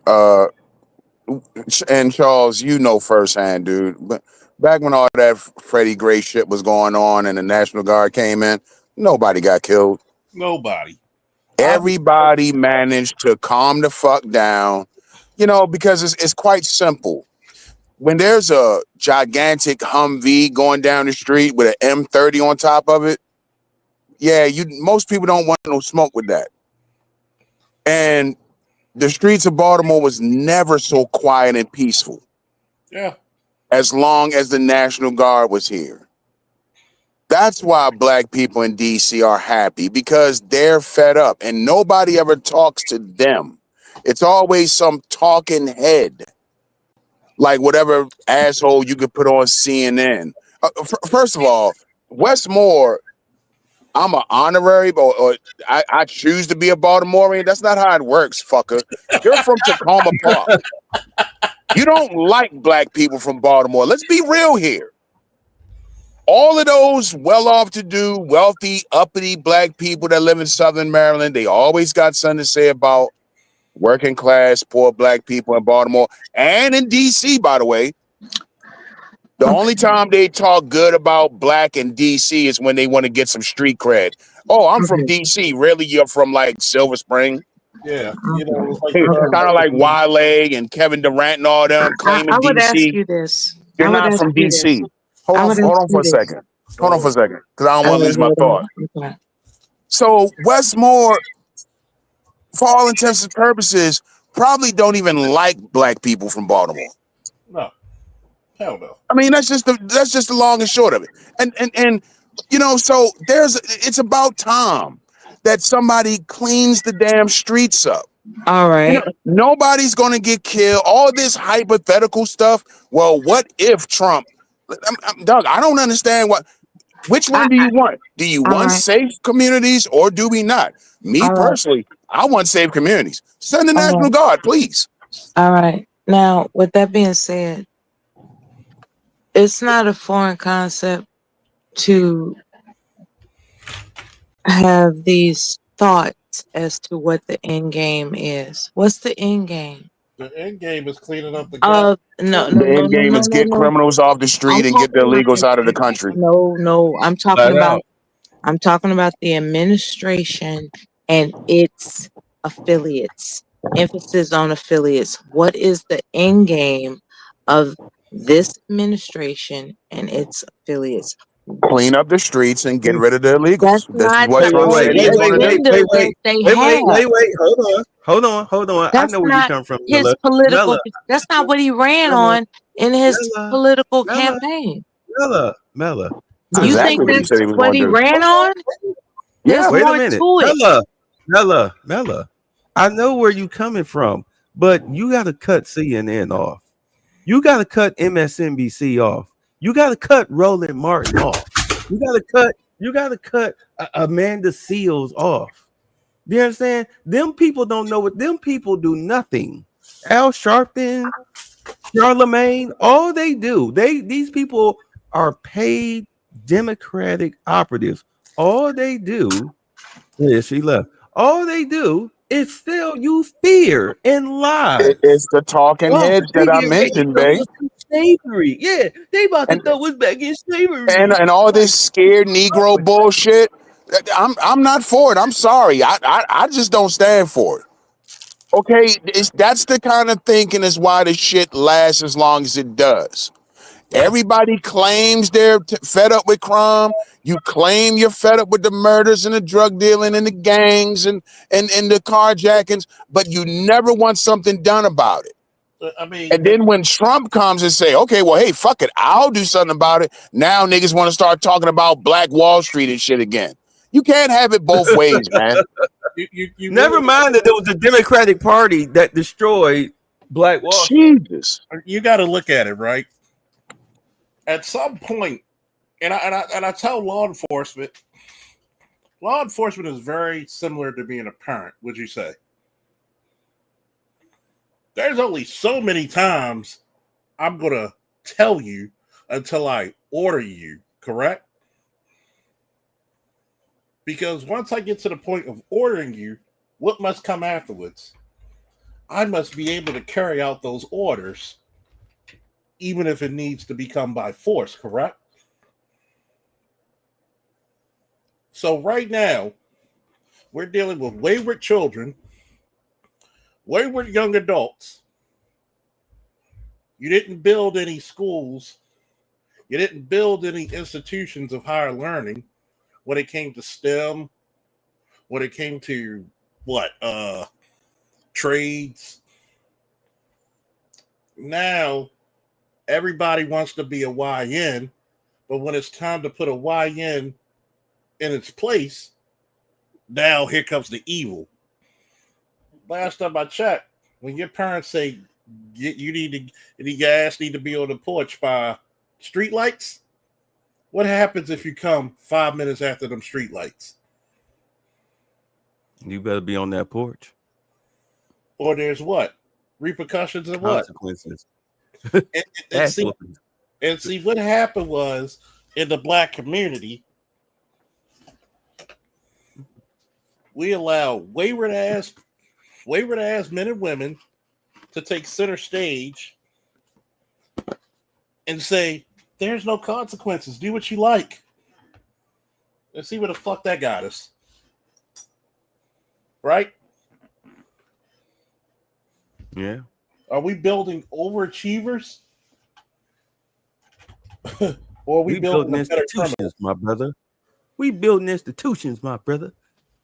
We can't even. Here's the fucking fact of the point, right? Here's the fact of the point.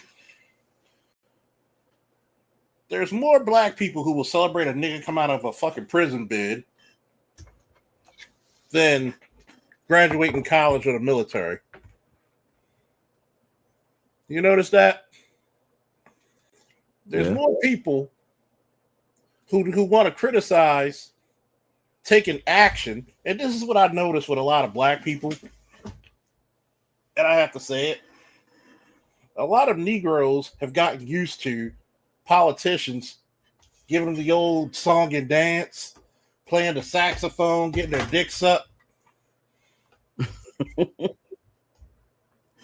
saying, yes, we can, but not to you. And when somebody actually says, you know what? I'm the goddamn president of the United States. I got all this authority. Why not get the fucking criminals out of here? Wait a minute. Y'all on my payroll. What the fuck you federal agents doing? Get the fuck in there and do something. Help these motherfuckers out. Even if it's not for the most benevolent reasons, who gets helped? If it helps black people, why not? Maybe that's why. I mean, it's not, but you get what I'm saying. Yeah. Maybe black people really like being played the victim. How many people said to you, Mello, don't go to the military, man? If they even still use the same pun, that's a white man's military. Why do you think I didn't go? Huh? Damn near everybody I told. What did I tell you? Go. Get what the fuck you staying here for? They end up like, you ever notice the other dumb motherfuckers? Those dumb motherfuckers don't want you to go because they know one thing.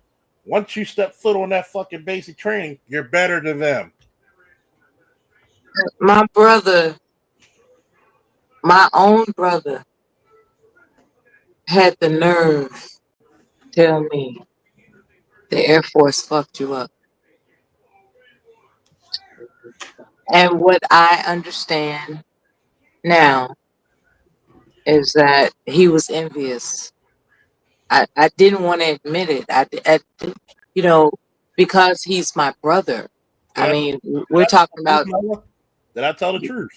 We're talking about growing up together, and he went a different path that led to criminal activity, and I took a path that led to prosperity. And because he couldn't relate, or rather tolerate, what I was experiencing as a worldwide fraternal organization, he wanted to shame me for it. When I went to the military, no one gave me a going away and good luck party. Like I didn't come from a family that praised a sensible decision. I'll put it that way. Welcome to the black community. What they prioritize, and I'm getting ready to down the black community right now. Unfortunately, a lot of people in the 70s, they wanted to have fun. Emphasis on FUN. They wanted to have fun. They did not focus on future endeavors. They wanted to have fun in the moment. You know, they got their hands on some goddamn government job, be it the post office or some state, title. And they had fun, right? They didn't understand what it takes to have a sense of devotion, dedication, and integrity for an oath, which entails the aptitude of stick-to-itiveness. A lot of people are flaky out here. That's the difference between civilians and us. Civilians are flaky. Okay? We have demonstrated that no matter what, we gave our word, we're going to commit to our word. And that's what it is. Even if it and that's the difference. Like my sister, she confronted me about what makes you all so special. Her own daughter is a Chicago police officer. And I had explained to her the difference is you're a civilian and we're not. Let me put it to you. Enough said. Let me put it to you this way. My son asked me when he was little. Now he's 6'2" and shit. He asked me a long time ago when he was little, what's the difference between the good guys and the bad guys? The bad guys use human shields. The good guys are the human shields. So when you have people who take an oath to protect against enemies, say it with me now, foreign or domestic. Foreign and domestic. In the interest of our comforts and convenience in this country. And That's what I'm saying. Like we oh my God, we enjoy comforts and conveniences. hold on, Ideally, hold on. I'm not talking about the carjackings and all that stuff, but I'm Mhm. talking about just, people who are afforded the opportunity to That's go in, fine.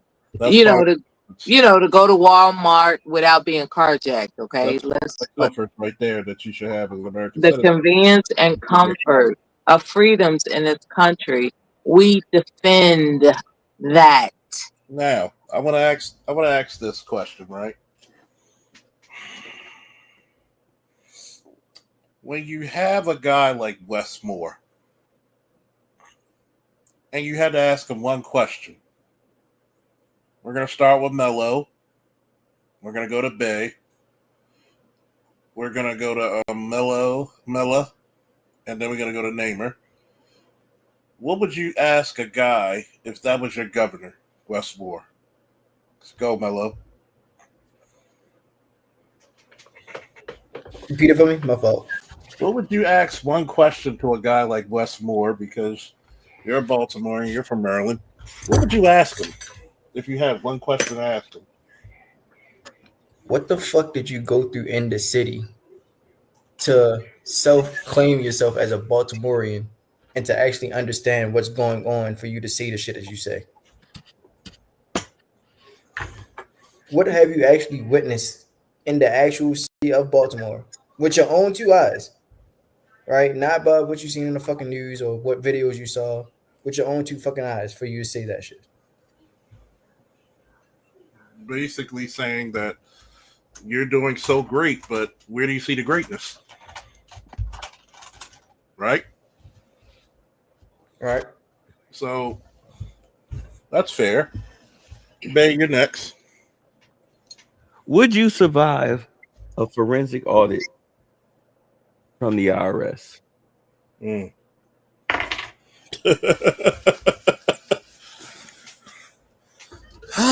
Because that's how you really flush these criminals in office out. You get them through financial impropriety. ABM?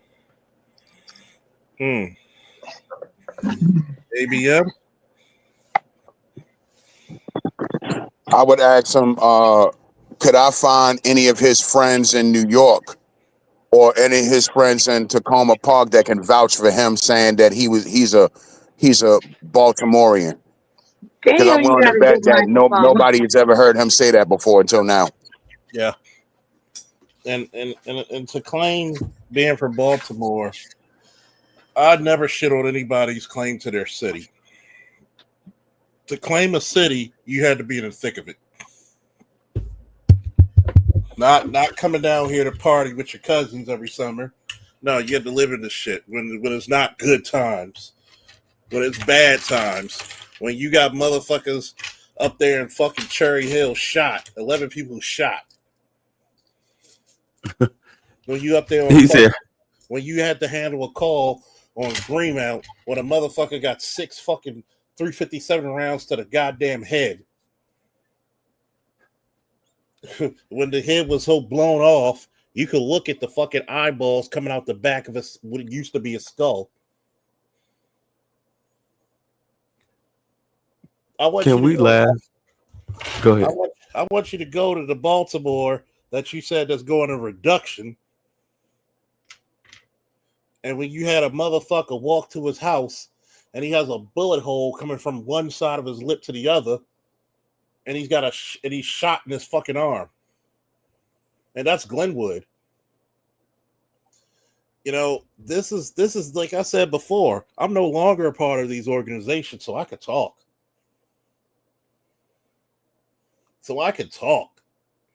Do you know how many people from different departments give me this shit so I can speak on their behalf? Ask him would he want to live on Poplar Grove and Baker Street since he's a Baltimorean. Since you're a Baltimorean, live on Eager Street and Broadway, Eager and McCullough. Live on Calhoun Street. We're making the rounds, right? Mella, what would you ask Governor Moore? May I see the results of your aptitude test? That would tell me everything. When I'm aware of the dimensions of your aptitude, that will indicate whether or not you're competent. That's what I would ask. Can I see your aptitude test? That's fair. Last but not least, Namer. And hey, we got that ninja over there, Satan. The name is protagonist. If you please want to join in, I think. Oos. You'll have to give me a moment, Charles. I just woke up to the sounds of BJ's arguing with Big J, Triple X, and I turned 43 on Monday. Hey. So 43 and pissed off. I love it. Thank you. As far as this Westmore character goes, I'm just looking at his backstory and went to Tacoma Park but moved to the Bronx when he was 3 after his father's death. No, when he was like 5 or 6. But I'm like, would you be willing to show us your military record? Like an aptitude test? Not just an aptitude. Well, not just an aptitude test. Not just like an aptitude test, but to show his credibility. Show his academics, but to Bay's point about it reveals competence. Absolutely. I mean, in my experience, when it comes to showing the credibility, some of the stuff, if he's telling the truth, you will never see in your life. And that's just the reality of it. If he's telling the truth, you will never see stuff that will actually prove his credibility. No. And that's, go ahead. I'm sorry. That's you shit out of luck. That's just what it is. Because if he's not telling the truth, you're gonna see people fabricate shit so quick. Mm-hmm. And I'm gonna tell you what the shameful part is, and like I said to Mello earlier, there's some shit that you probably do on a daily basis, and people don't understand. And this is why I talk about the lonely warrior travel. There's things I've done in my career where one action saved scores of people. Nobody believes it. One action saved hundreds of people. What's the one thing about when you do your job that Conquest had right? I am a victim of my own success. When you get so good at your job, you become a goddamn victim of your own success. I always joke with my homeboys, how come everybody else get praise, but when I do something, we expect you to do that, Charles? Well, there's an answer for that. It's the lonely travels. We expect you to do it. It's like your cat. If you have a mouse in the house and you have a cat, what do you expect your cat to do? Okay. Rabbit, take out the cat, take out the mouse. Otherwise, you're just watching a live action version of Tom and Jerry. So it's, in other words, your job. You could be the problem of being so good at something is that you make it look so easy that most people think they can replace you once they see you do it, and when they realize they can't even capture the essence, oh, we need this nigga back. You can't. What was it Marlon Wayans said? Marlon Wayans once said this about Harvey Weinstein. when he kind of undercut the Wayans brothers and the Scary Movie franchise after they did the first 2 movies, and then they just cast and they replaced them with those actors. And like Marlon said, you think you have the formula, but you don't know how it's done. No. It's like Breaking Bad.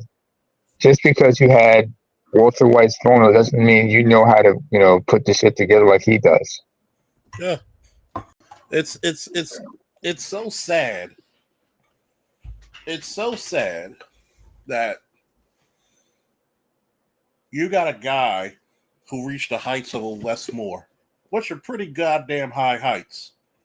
The only other African American that would have reached higher heights than him was Barack Obama. All right. Okay. Is it necessary to have recognition for your uniqueness? Is it necessary? Like once you have self-awareness that you are this extraordinary individual, no matter what anybody says on the planet, is it necessary to be acknowledged for that? At some point, yes. And some point, Why? Why? Why? Because guess what? Other than monetary. Now, monetary, yeah, we talking a different language. Now, here's the reason why. But I'm talking about just somebody just praising you, like, "Oh my God, you the greatest." Like, is that necessary? Most people, like I said about most true soldiers or warriors, they dumb themselves down. They really dumbed themselves down. My son and godson found some military papers on me and didn't realize what I've done. And they were like, "You did this?" Yeah. And The same thing happened to me, brother. The same thing happened to me. It's like if you look at Superman. And I'm still who I am, regardless as to whether or not anyone acknowledges it.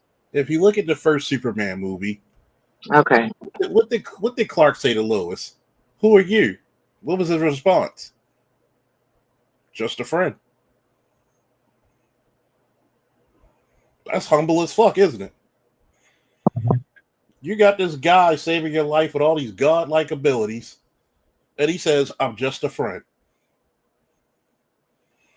Even Jesus Christ was humble. What did he say? "There's going to be greater powers within you than me, than what you see me doing." You don't need praise. Okay, for clarity. It's nice to be acknowledged. For clarity of why I mentioned what I said, is that fate will have its way. If in the event that it's your fate to be glorified, then that's what will happen. I don't understand why those among us who are heroes, in my case, a heroine, that, uniquely distinctive in history, I don't understand why it's necessary to feed my ego about it. I did what I did, and that's it. And if somebody wants to acknowledge that, so be it. That is my fate. I operate by fate in life. For instance, being on a panel with you, good gentlemen, it is my fate. I'm not tripping like, "Oh, I was on Charles Faulkner's panel. Did y'all hear me?" Now, I'm not trying to do all of that at all. What I am interested in is my fate. But it's also nice to also get free food at Veterans Day too. It's nice to get. Well, that's an ego thing. That's an ego thing. We recognize people all the time in every aspect of society. We recognize that's the reason why we know who the heroes are. And the problem is, this is why we say people want to feed their ego. That's the problem. Here's the problem. Is that what you tell a guy that won the Medal of Honor, that received the Medal of Honor? He just want to feed his ego? Or did he earn that fucking Medal of Honor? He earned that shit. Sir, the celebration, the celebration of recognizing him in a ceremony is his fate. That's all I'm saying. It's his fate. I know where Let you're me And put it this way. a lot of us don't accept our fate. And sometimes you gotta look at it this way, right? Mhm. In the black community, we are ass backwards or bass backwards, as my physics teacher would say. And we praise the wrong type of shit. And sometimes we have to have ceremonies. Why? To bring us back to fucking order. Like, god damn, I want to god. Why should we should talk highly about the woman who dresses like a woman? Because we don't see it that much anymore. We Mhm. should praise the people who are doing it the right way. The reason why we give that admiration is because guess what? There are some people who are just that much greater and they give that much effort. And yes, that person deserves our admiration. Hell, some of the greatest fucking heroes never wear capes. Go look at that janitor or that sanitation engineer who got to go clean up shit that you wouldn't even dream of. Go look at that person because guess what? When there's somebody who gives a fuck about you enough to say thank you, a little appreciation goes a long way. If it's not your fate to be thanked, And you're are not. you then you willing won't to be thanked. accept that, or will your ego get in the way? And sometimes, Let me answer that. Please, can I answer that? go ahead. All right. Okay, like Charles, you know how sometimes you bring up, my past dealings with the business. Yeah, you deserve it. And I say, hey, don't even worry about it. The past is the past for me concerning that. Right? Because what happens is I would rather you hear me now than hear me back then. Am I making any sense here? Yeah, the wisdom. Right. Because it's like if you don't agree with me now, then you really don't, you're not I'm not resting on those laurels. I'm resting on where I stand today. I'm not out here saying I'm the prince of panhandling or I'm King Kong, you know, Ding dong King dick. Kong pro blackness. Not all. I'm not doing all of that. That because that doesn't move the needle. That's for people who need to be pandered to. That's for people who need their ego fed, and the people who feed into that are low IQ people. They need that leadership, that false That's all I'm saying. ideology. Yeah, I trust why, Mela. I understand exactly where you're Egomaniacs coming are from. False followers. bravado. Yeah, Egomaniacs are followers, and Let me put it that's this way. Let me put it okay. this way. And Charles, like myself, is big on WWE. As Roman Reigns would say, acknowledge me. And sometimes you have to acknowledge the greatness of a person. Why? Because a lot of people don't have to do. There's people who do just enough, Mhm. and there's people once in a while who do above and beyond. Mm-hmm. You have to recognize the people that go above and beyond.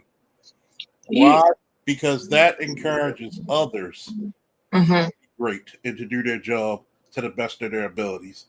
Guess what? You may never save a busload of children. You may never get a family out of a burning building. But because you were always there, always reliable, always, the only time you called sick is when you had the goddamn flu. It takes more than that to be a hero. And I mean, guess what? A hero is sometimes that day to day motherfucker. That day to Is day that right? motherfucker. Is that Yes. right? Because Yeah, that's definitely right. that's exactly yeah. right.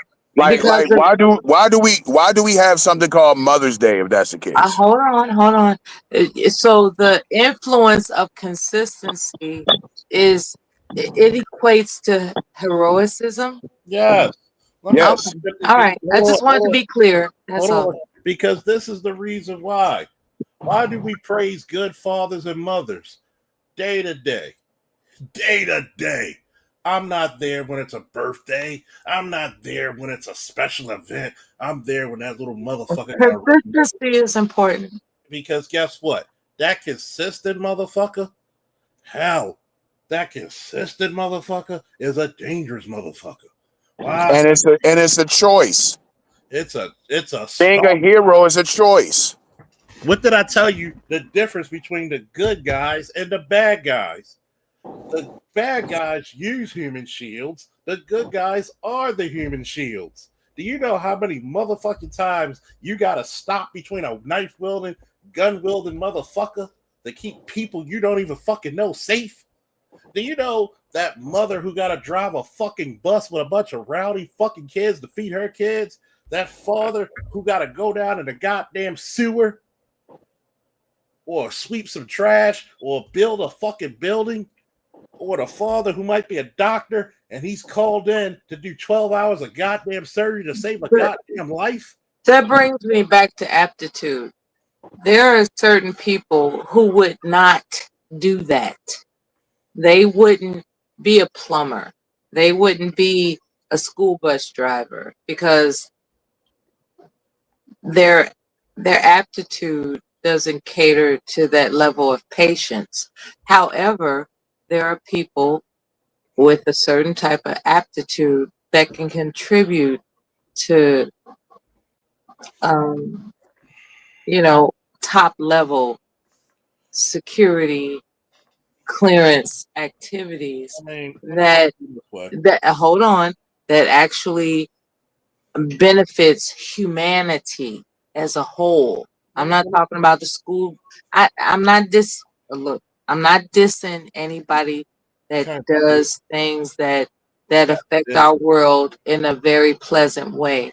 What I'm talking about is military service, because I thought that's what the discussion was. I thought we were talking about this politician that is being accused of false valor. Are we not discussing that any longer?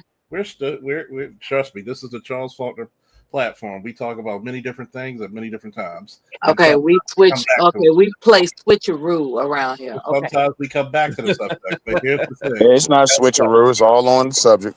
Guess what? If you want us to go back, it'll be $5,000 plus gratuity. And sometimes Captain America. Thank you, Creflo Bay. Sometimes Captain America's shield hit a few more targets before it comes to his mighty hand, does it not? Now, this is the part about it. This is the reason why we recognize people, because it's the day one A1, and sometimes people don't like to talk about the most heroic person in a person's life. Your first hero should be your father. That's why you have some of these guys coming out here with this false bravado, because guess what? Your father got to take the most shit of the family. You know who's the second highest shit taker in the family? The children. Mom? The oldest son. Oh. Yeah, that's true. You got to take a lot. Look at who's distributing it. Most shit. Second, and sometimes greater than the father.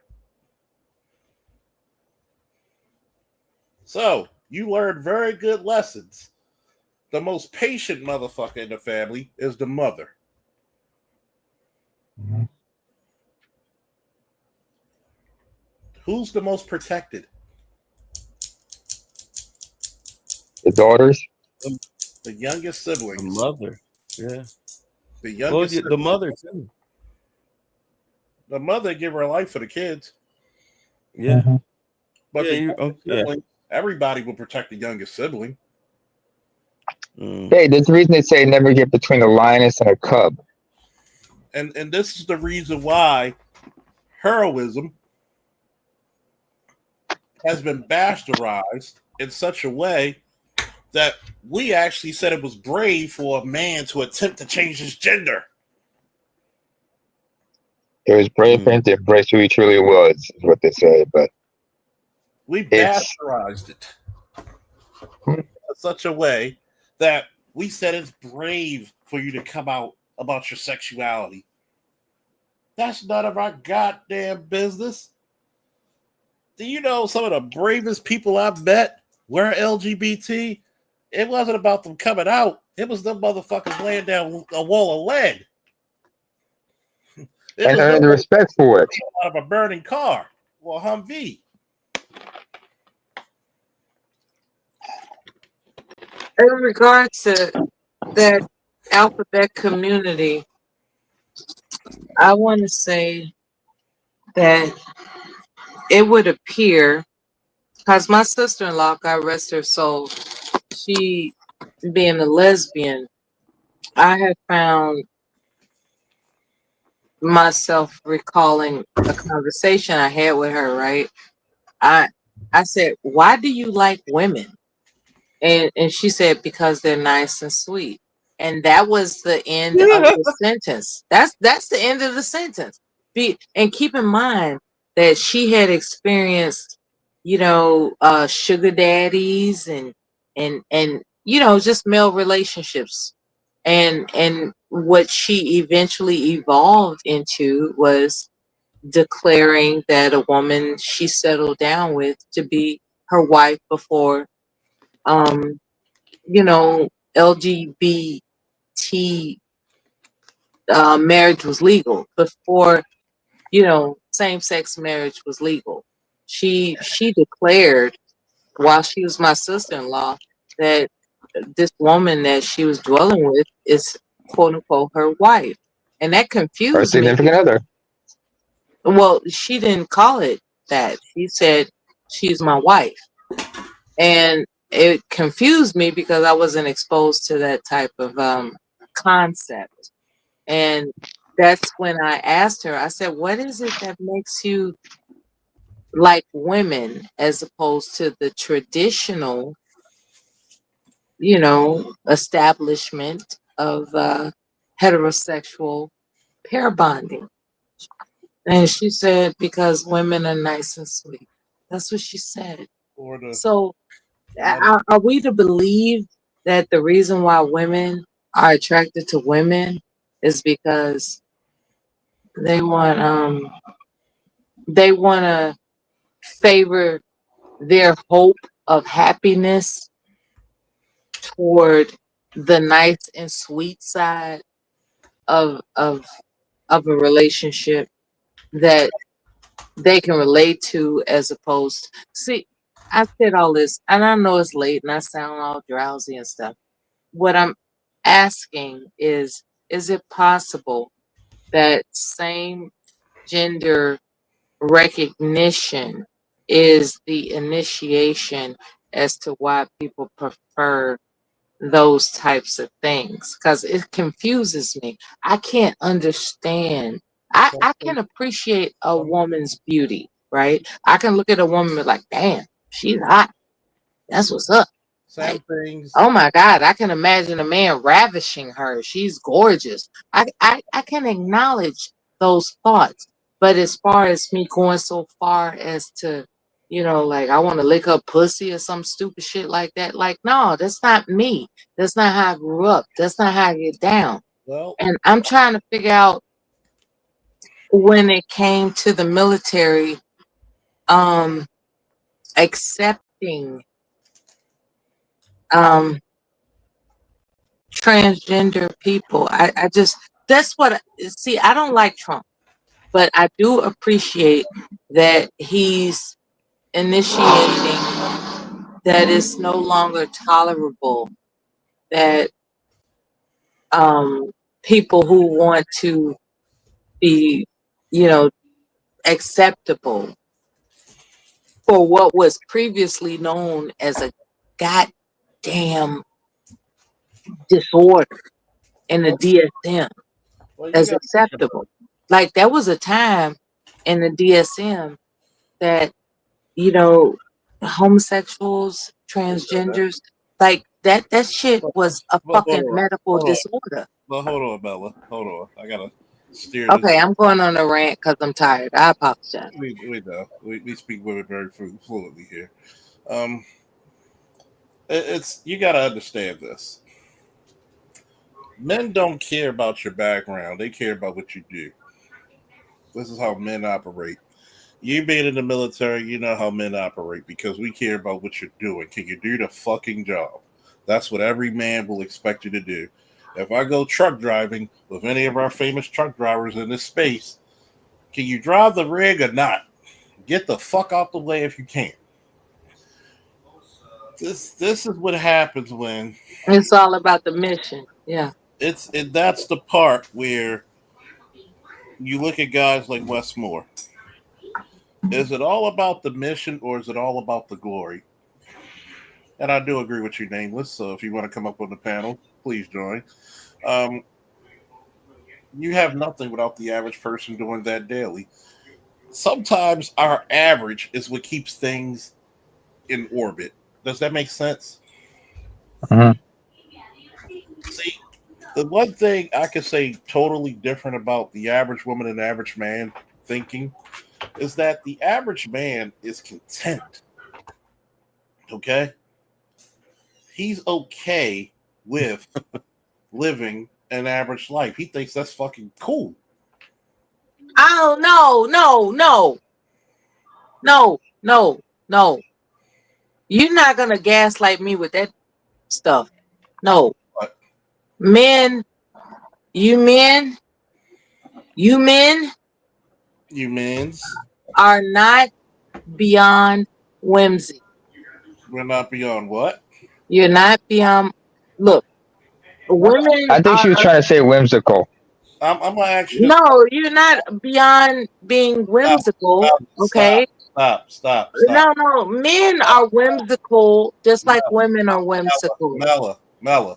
Repeat I what think what you Hold just on. took what he said completely out of proportion. You Mella. I didn't want to really. repeat what the fuck I just said. He said that men are content, and that is a So falsehood. let me give you an example. Let me give you an example, right? Let's say you talk to an older gentleman down the street, right? And you ask him how he's doing, and he hits you with a simple response, all right now, or I can't complain. This is what he's talking about. He's content with what he has. He's the average living Joe, right? Doing whatever he does on a daily, right? He's just living his life. He's telling you he's Wait, all right. He can't. He Mella, doesn't let have him a finish. complaint about what's going on. women don't Mella, respond the same way. Mella, let him He's not finish first. saying that. He's not saying that. But you're getting upset or you're getting a little flustered or whatever. I am not. Listen. Right? That's What he's another basically falsehood. You listen, want to? listen, man. Listen. Wow, that's crazy. Mella, let him It's talk. not crazy. Mind you, I've been quiet the whole time. I let everybody talk. Right? I expect the same respect. Cool. What he was saying is when they say men are content, the analogy I just gave you walk past an older gentleman, you ask him how he's doing, he's saying, all right now, I can't complain. He's content with what he got going on in his life. That's all he was saying. We're not saying women don't feel the same way. We're not diminishing women in any type of way. He's mainly talking about the man's perspective right now. The average woman, if you ask her how she's doing, well, she's gonna do what you do. You're gonna go on a little bit of a thing. Wait a minute, I gotta turn my volume up. What you say? Like, for example, when you talk, you go through a soliloquy. We're not getting a simple five-word sentence from Mella. Same to you. Bullshit. That's a Shit. cop-out word. You talking about Superman and Spider-Man and all this other kind of stuff that's unnecessary to make your point? Are you crazy? Mella, we can talk about the It's goddamn the analogies that's being used so people can connect. Y'all are with what hilarious. he's saying. Like you have to. I got a question to ask Mella. You know, Mella, what's in the cup, baby? And I'm here for What's it. in the cup? He said, "What's in the cup?" Yeah, that's what they resort to when they're intimidated. Let me ask you a question. Hold on. If I may, Charles. I actually mentioned that I'm fatigued, I'm tired, and he wants to transfer it into inebriation. This is disgusting. That you're against the wall. That's I'm against the disgusting. wall. Yeah, you're against the wall, and that's disgusting. I'm against it, and you're hitting it. You're against the wall. Oh wow! You're hitting the wall. But anyway, I got a question to ask. Oh my Hold on a God, second. I'm Hold on a second. intimidated about her intelligence. What's in her cup? Like that's really disgusting. No, I mean, That I'm gonna has ask a nothing to question. I do with just it. need to ask this question. Really important question here, folks. I just need to ask this question. First one, Mela. I just need a simple answer. Are you in a relationship? And there's a reason I'm asking this question. As a matter of fact, he's on the phone now. I'll be right back. thank God. Oh, he's on the phone. Oh, Yeah, you you hear see, the phone where I'm ringing? going with this. Let me break it down here, fellas. I got to work with that. As Patrice O'Neill once said, he once asked a woman, "If you're in a relationship, what do you understand about the male perspective?" They And don't. the truth is, there is no universal male perspective. There's only one man's perspective that you should be concerned about. And that is the man you're in a relationship with. And see, here's the fucked up If part. you don't understand his perspective, if you don't understand how he thinks and everything, you don't understand men. You can have some idea about men, but you're never going to fully understand them. Just like we have to, if we're going to understand a female's perspective or a woman's perspective, the first persons we have to understand is that of the woman we're in a relationship with. See, I'm gonna say this for all the audience, and I'm gonna say this for everybody.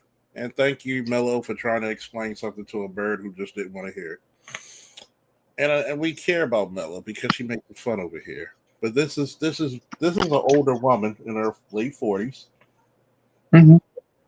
and I want you to learn this lesson, Mello. There's some motherfuckers who listen to comprehend, and some people who just listen to respond. And when I Thank you, TK Kirkland. And when I tried to explain to her the difference between men's perspective and women's perspective, I even used the term average, didn't I? Mm-hmm. Which means the majority of people living an average life. It would be simple to say the majority of people on Earth, use oxygen to breathe. What, the rest of us only breathe in and nitric or something? I don't know. I breathe hydrogen and shit like that. I don't use oxygen. You might have some mutant motherfuckers out there. Who knows? But I'm not surprised. It's like I have to break this down to people every episode I do. I speak in generality, not totality, because the general outweighs your thought process. And people hate that because one, we should be intelligent enough to have a conversation where we know that it's not everyone. And I try to give everybody the due respect, whether if you're half my age or twice my age, that we can be intelligent enough to know what the fuck I'm talking about and what you're speaking on as well. And see, this is where I go back into the black community being backwards. You know what the fuck I'm saying. Stop trying to go and circumvent what the fuck I'm saying. That gets annoying on the nth degree. Why? Because we don't have to go there. She just want that emotional labor, fam, for free. And secondly, common sense isn't common. You're not fucking me. You're not paying me. You're not doing any of that. Even if you were fucking me, paying me, cooking for me, and all that shit. I believe in the rule of reciprocity. I can't marry a woman if she can't. Hey, I'm low on gas. Can I get a couple of dollars? If she says no, I'm gonna be like, okay. Oos, okay, we got the martial arts motherfucker, Hold on. We gotta get your intro right. Hold on.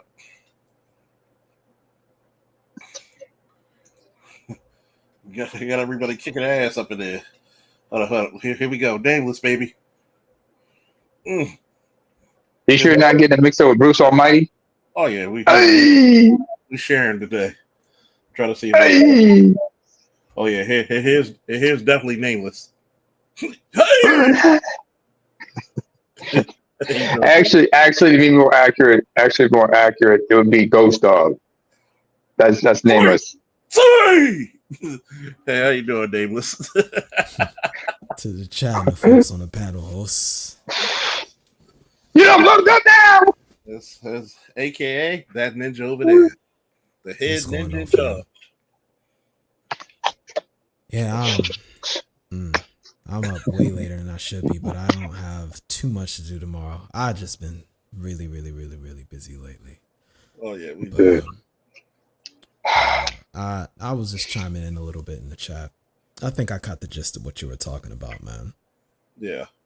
So Basically stolen valor, competency. Like, why wouldn't you want the help from the federal government?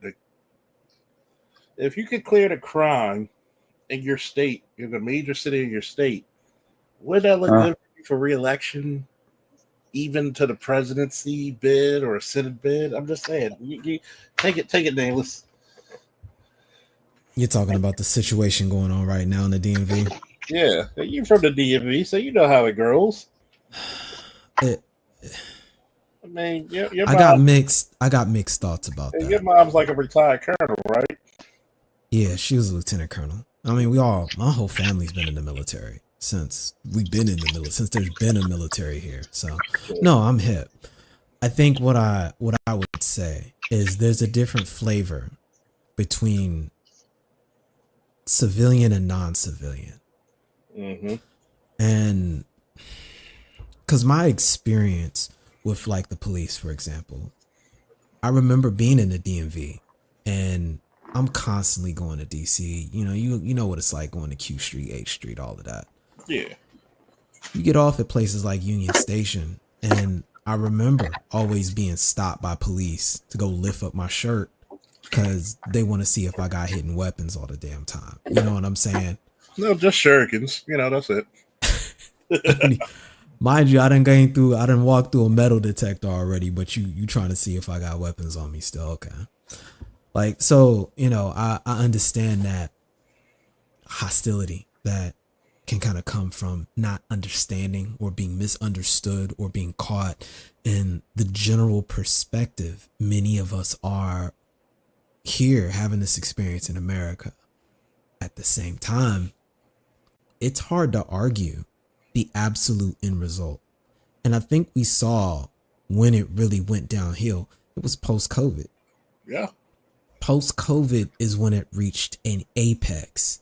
And Charles, when we were coming up, we saw the birth of, I'm digressing slightly, but I'm trying to show the difference in the curve here.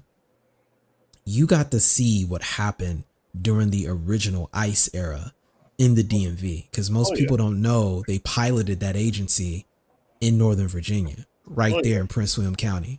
Oh yeah, and that's where a lot of your immigrant population went. Well, what was going on is it was the Maryland Walker ID clause that a lot of people don't know about. I don't even know if they still closed that yet. Because immigrants got licenses, so you weren't even a citizen of the country. Right. Well, all you needed was proof of residence of like 4 months or something. Yeah. And you could qualify for a Maryland Walker ID. And with that Walker ID, it gave you the opportunity to get other forms of ID in other states. So it was real easy for them to come to like Northern Virginia, go to a spot that's pretty cheap and just flood the area. So I'm highlighting that point because two things happened with that. The influx of MS-13, which completely changed the landscape because DC... You started a gang war literally with that shit. Man, it was... MS-13, then they approached 18th Street. You got to think about it. You never saw brutal murders that these people would commit. But go ahead. Sorry. Right, because we're talking about scale. I was getting directly to that. So because you didn't have actual, I'm going to say territory, nobody was really claiming sets in the DMV like that. You had satellite branches of people from like folk and maybe, GD or whatever, but it wasn't anything really carved out. You had a bunch of people who were coming up from further north, taking advantage of people's kids who, whose parents were rich. It was just neighborhood at best. Right. So you didn't really have any hard assets on the street like that. So when they showed up and they're hopping out of U-Haul vans with stuff from Call of Duty and you out here with no long arms or nothing, no organization, there's no backup coming, like there's no competition at best. I mean, it's bad. Like these people were like paramilitary trained coming over here. So I'm highlighting that to say that changed the landscape in a lot of ways, because that's when you started seeing situations where in the DMV area, black businesses started really getting outcompeted by people who were speaking Spanish, just straight up. And within the course, I'd say from 97 to 2002, it was like a complete disenfranchisement of the immediate Northern Virginia, DC segment. Everything was Spanish owned or bilingual. And that's where I start seeing the issue of a lack of, I think the word was said earlier, I'd say aptitude and potentially foresight. Mm-hmm. Because do you remember when DC ran into that situation where they had to address how they were going to handle the state funds? And they started running into this practice, well, not state, but territory funds. They started running into this idea of raising the taxes, but then reimbursing the businesses with grant money. And guess who was pocketed in? You said what? I guess who was pocketing? Well, we know the usual suspects. My critique is when you look at a lot of the black businesses that were there, especially the barbershops. Well, they weren't there for the follow-up. So you've got a lot of people who were missing, and then many people who should have been at those conferences when they were making those decisions weren't. And so when everybody else got their bid in on who would qualify and for how much, everybody else got their slice but us, even though we are a sizable majority of that city. You already know it's Chocolate City. Chocolate City. You had two chocolate cities right next to each other, Baltimore and DC. All right there within 30 miles of each other. So what I'm saying is, not Baltimore, but Maryland in a general sense. But, my point, and I'll land my plane here because I'm doing a lot of talking. I didn't mean to. You might as well. Everybody else doing it. It's principle. But the point I'm highlighting here, it's all good, fam. The point is fundamentally, we've seen opportunities to demonstrate aptitude in these areas just slip through. So now that you've lost the ability to really maintain your businesses there, and you are now a subordinate presence to where Chinatown is getting more economic velocity and throughput than Q Street. That doesn't even make any sense. And I'm not even going to talk about anything touching the Green Line. So if you've got that's been allowed to essentially fester under the plausible deniability clause of, well, there was a pie there and you didn't get your cut of it. Nobody technically stopped you. We just didn't show up for it like that. By the time we did, we're fighting over crumbs. You were either invited or you weren't told, period. That was most of it. We weren't told for a lot of it, and the people who should have been there weren't. And that's a separate conversation, but that's the trend that leads up to what we see by the time we hit 2020. Everything's closed down and then the money's even drier. So what are the first cuts? Infrastructure. What is the culture or the apathy that's going on there? Well, as people get more desperate and you've got less and less people that are in the city that are really from the city, because you already know a lot of people, most people just go there to work. Yeah. You end up with these outcomes you see. And so when they introduce something like the federal troops there, and they force or serve as deterrence for a lot of negative behavior, these outcomes are these outcomes for a reason. I don't think it's aptitude. I think it was purposely done. It could be. They knew exactly what they were doing when they flooded the DMV with illegals. They knew exactly what they was doing. And there's really no excuse for it because everybody down there that's worth a damn, I'm talking about politically, are fucking black Democrats. You can't even put it on white Democrats. That shit is black folks doing that shit, but they don't give a shit. They knew exactly what the fuck they were doing. All of those black Democrats know damn well MS-13 has been a fucking problem down there for 20 years now. For 20 fucking years. God, it's been that long, huh? You're right there next to the nation's capital and nobody fucking knows this? Nobody sees this a problem? Always good to see you, my love. Keep me updated. Yeah, I will say, at least when it comes to where I was at in the DMV, that got pushed back against aggressively. And it was largely because the county I was in was busy trying to compete with Arlington and Fairfax. And that's how we got ICE. And I can tell you right now what ended up happening, because, my brother, he's light skinned and his hair texture is a bit different. So they were real aggressive with really pushing that. Like, my mom was constantly bailing my brother out of jail because they were doing stuff like, show me your birth certificate randomly on the street. And if you didn't have your birth certificate on, you were going down to the station. And then here go my mom showing up looking textbook like Lupita Nyong'o or something. And they're like, oh, never mind. And they let him go. Like, that was the way they were getting down. And it got so bad. The only reason it slowed down where I was at is because they did that so often that they were hiring special lawyers to get them out of there for free for wrongful arrests, because they were getting people who were actually citizens. So, and again, this is back in freaking 99, 2000. So they've been at this pattern for a while. The end result ends up still being that fundamentally there ended up being more Spanish speaking businesses than black owned businesses. And even with that, people who were classified as black, most of them were speaking Amharic or they were Hindi, at least from what I saw. Shout out to the DTs out there. Well, there's a lot of political prisoners that are being brought over there that are being given a lot of those jobs just through proxy. There's a lot of that. So, I mean, but look at Colombia right now. When I work in the goddamn Apple store, look what they're going through right now. You see so many goddamn foreigners. I'm like, who the fuck is from this area? Like, all these motherfuckers, are you gonna try to lie and say, well, we didn't have nothing coming over here? You lie, motherfuckers. The flip side to that, though, is at the same time, most people who are in the FBA black intellectual social complex, most of us were working for the government, or it was pick your brand. It was either local, state, or federal, especially in the DMV. So if we didn't work for that, we had family members that did, and that's how we were getting through.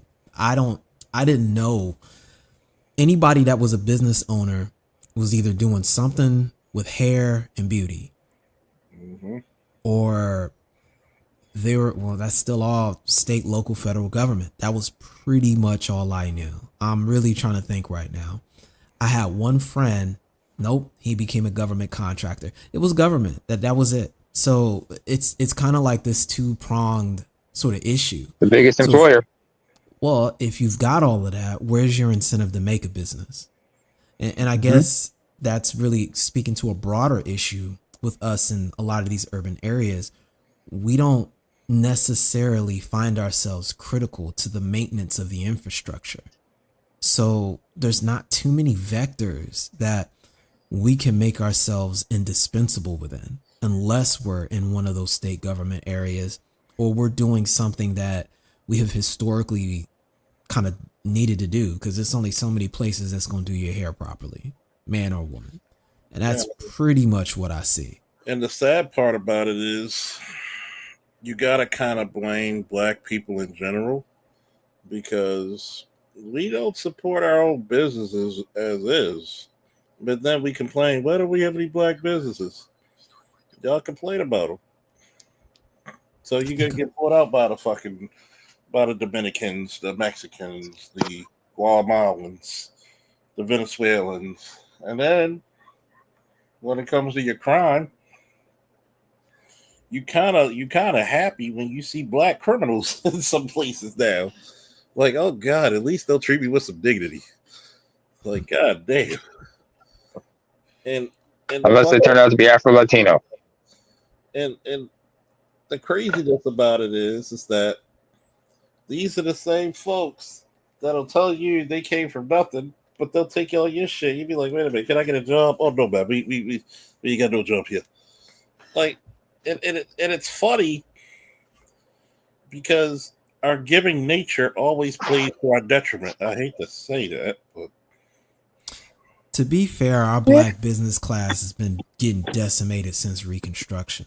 Yeah. So this isn't even a surprise. And then on top of all of that, Charles, you already know how this goes. Even with that there, you I'll say I've never seen a business culture operate without its shadow world establishing a foundation first that it can then legitimize. Yeah. So what I mean by that is we had our shadow function, or not even function, our shadow world. I'm trying not to get your channel flag misappropriated. I think you understand what I mean when I say that. We've got our shadow element, but we've been blocked legally from flipping it to legitimate means. Oh yeah, And we were so, hammered. yeah, on purpose. And so, like, even other Hamster. groups within shadow phrases, you know, they make sure we don't ever flip into legitimacy. So there's a measure of protection that's missing, an investment that's missing. And what I see are exceptions or performative businesses. You know, there's only so many muffin shops you can do, you know, bean pie. I'm generalizing, but you understand what I'm saying. Like these things, these things they're performative businesses. They're not hiring nobody in a way that's going to sustain a community that people want to be invested in. And it's not so much a critique. It's just really the result of what this general strategy's been. I think that we've lost the plot when it comes to actually acquiring power. And because we're indigenous to the industrial first world, there's a lot we start out with that we don't have to try to get. So we're not necessarily aware of its maintenance, if that makes sense. Yeah. Because a lot of times we feel wrong if we don't have a struggle. Does that make sense? It does. Because you get accused of taking the easy way, or you had your way paid for you and such. Because it's the whole my bootstraps kind of thing. I'm like, yo, it doesn't work like that, because even people have to. There's just that, you know, like you talk about reciprocity. The older generation established a foundation and opened doors for the younger generation, who will in turn open doors for the next generation.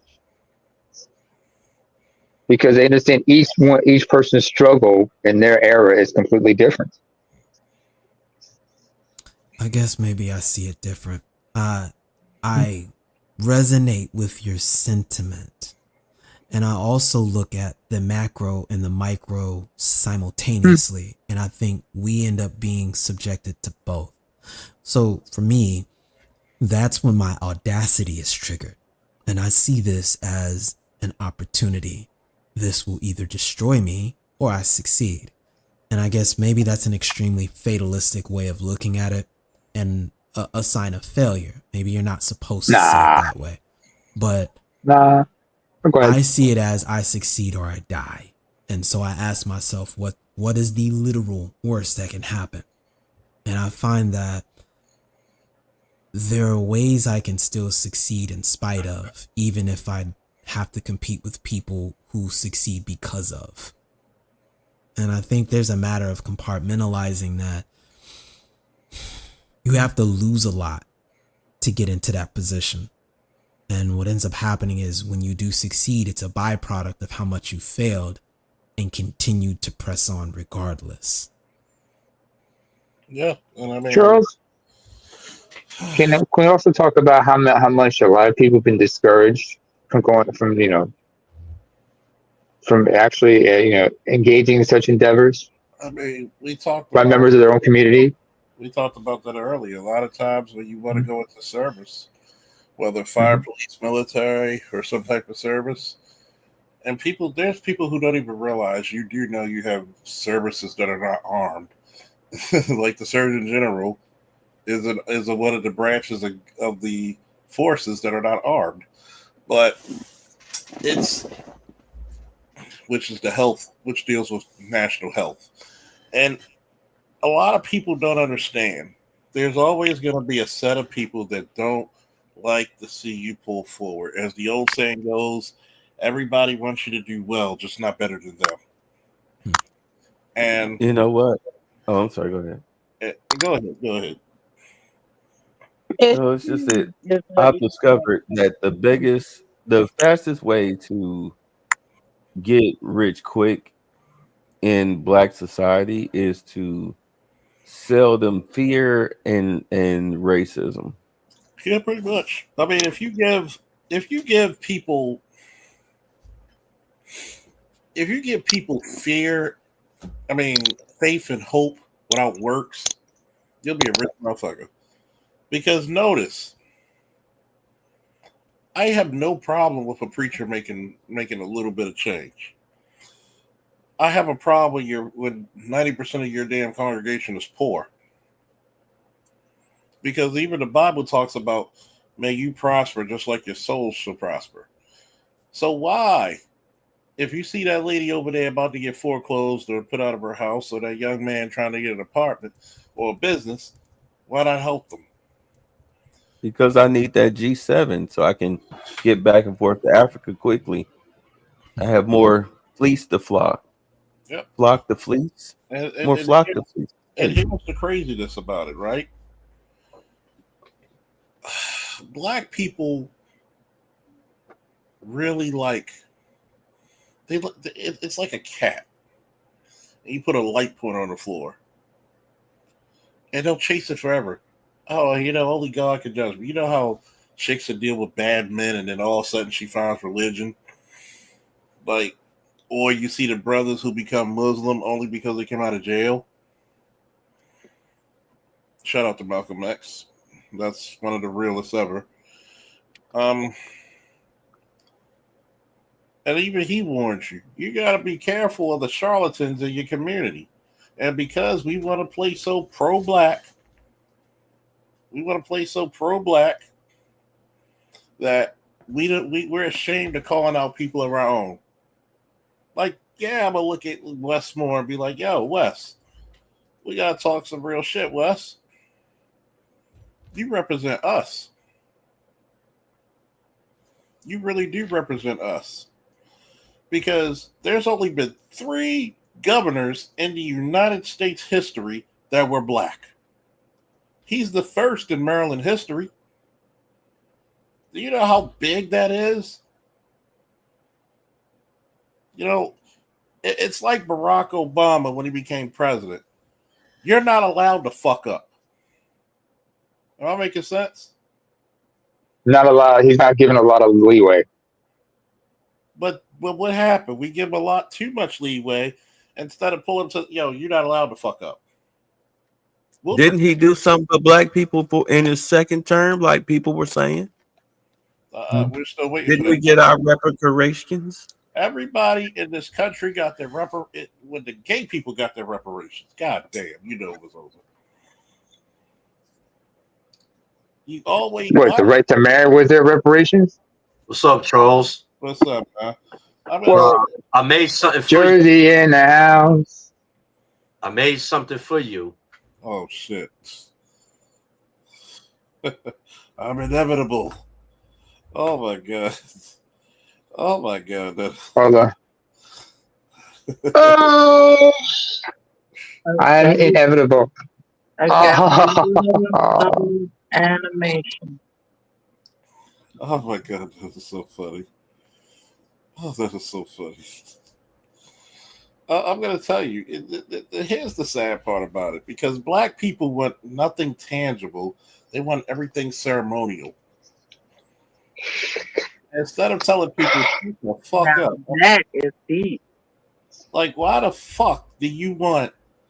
I like Juneteenth. I like the extra day, but give me my goddamn money. Give me my education with it.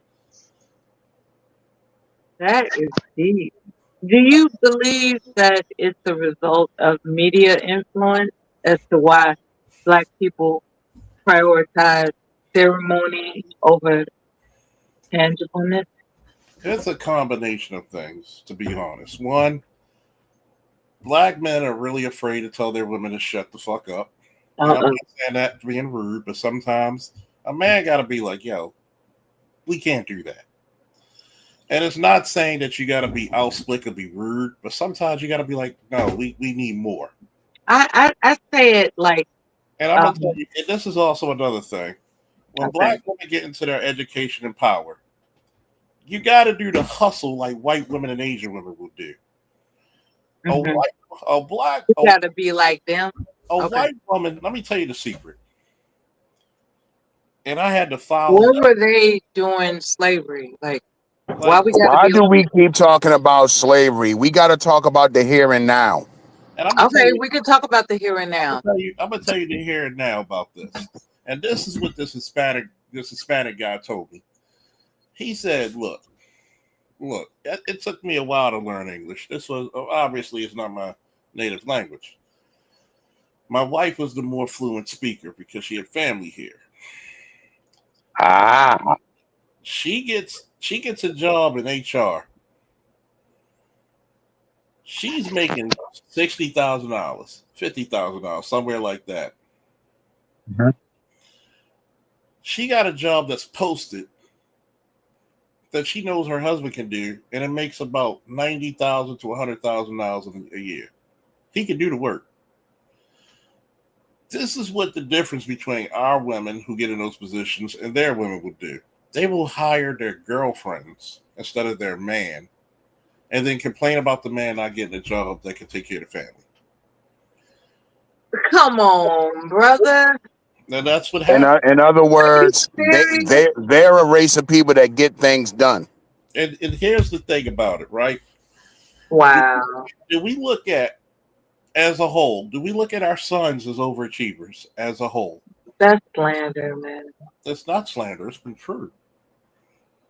It's been true. Black women would prefer not to hire their man or their male offspring. That's slander. Yes.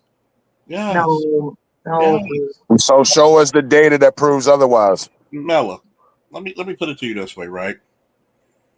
Who gets pushed to education in our community? The boys or the girls? I thought we were discussing hiring. No. You I said it's thought we were bullshit. discussing We're touching many subjects. Okay, we're jumping around. Okay. Since So we we're practicing in inconsistency. other words, here's She's the got her part. dancing shoes on. You know what the fuck I'm talking about because you ain't new to this space. But I'm gonna keep going. And what happened was when he told me that shit, and then years later, I look at an Asian guy. Asian guy told me how his father started this nice business. Instead of him filling out for the business, he got his wife to do it. You know why? Anybody want to take a guess? His wife's a double minority. Oh, female and Asian. Right.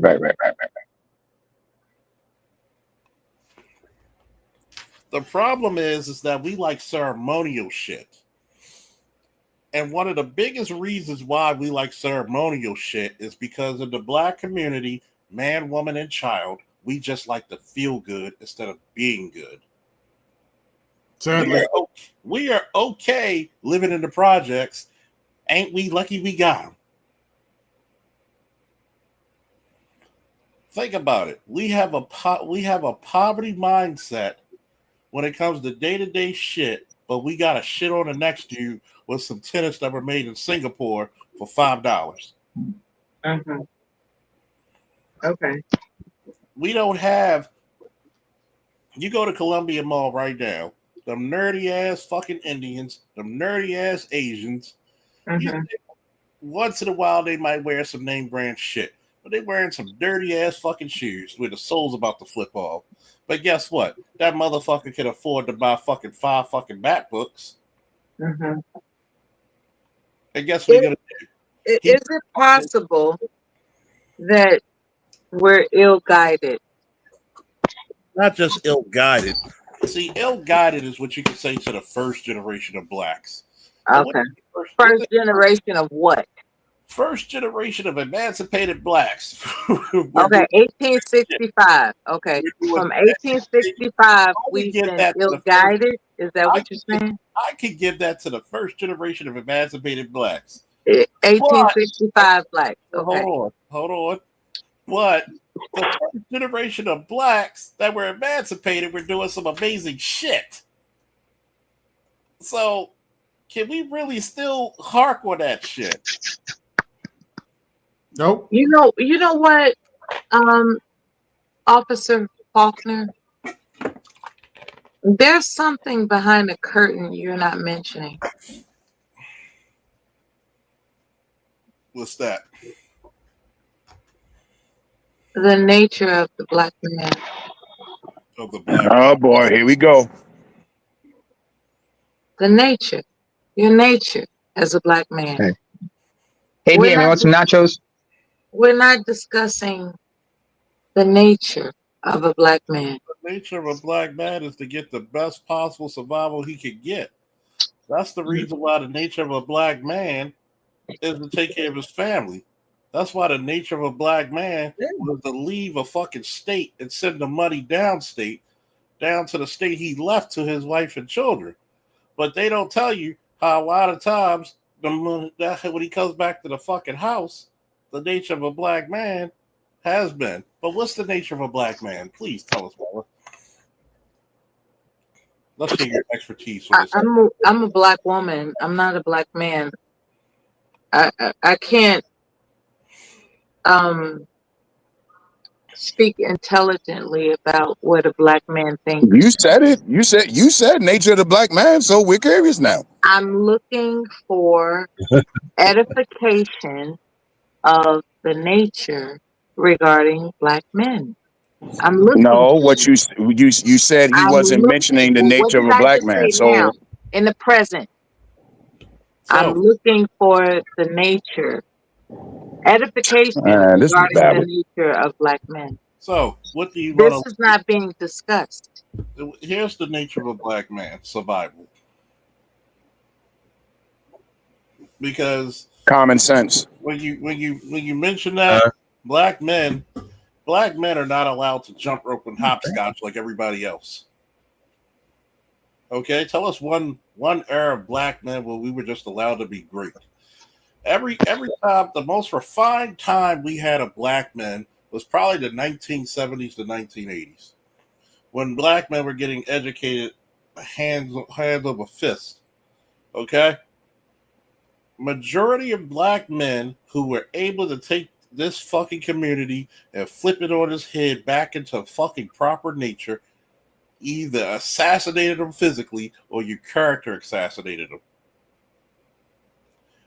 And then look what happened to the conscious community. It became the pro-black community.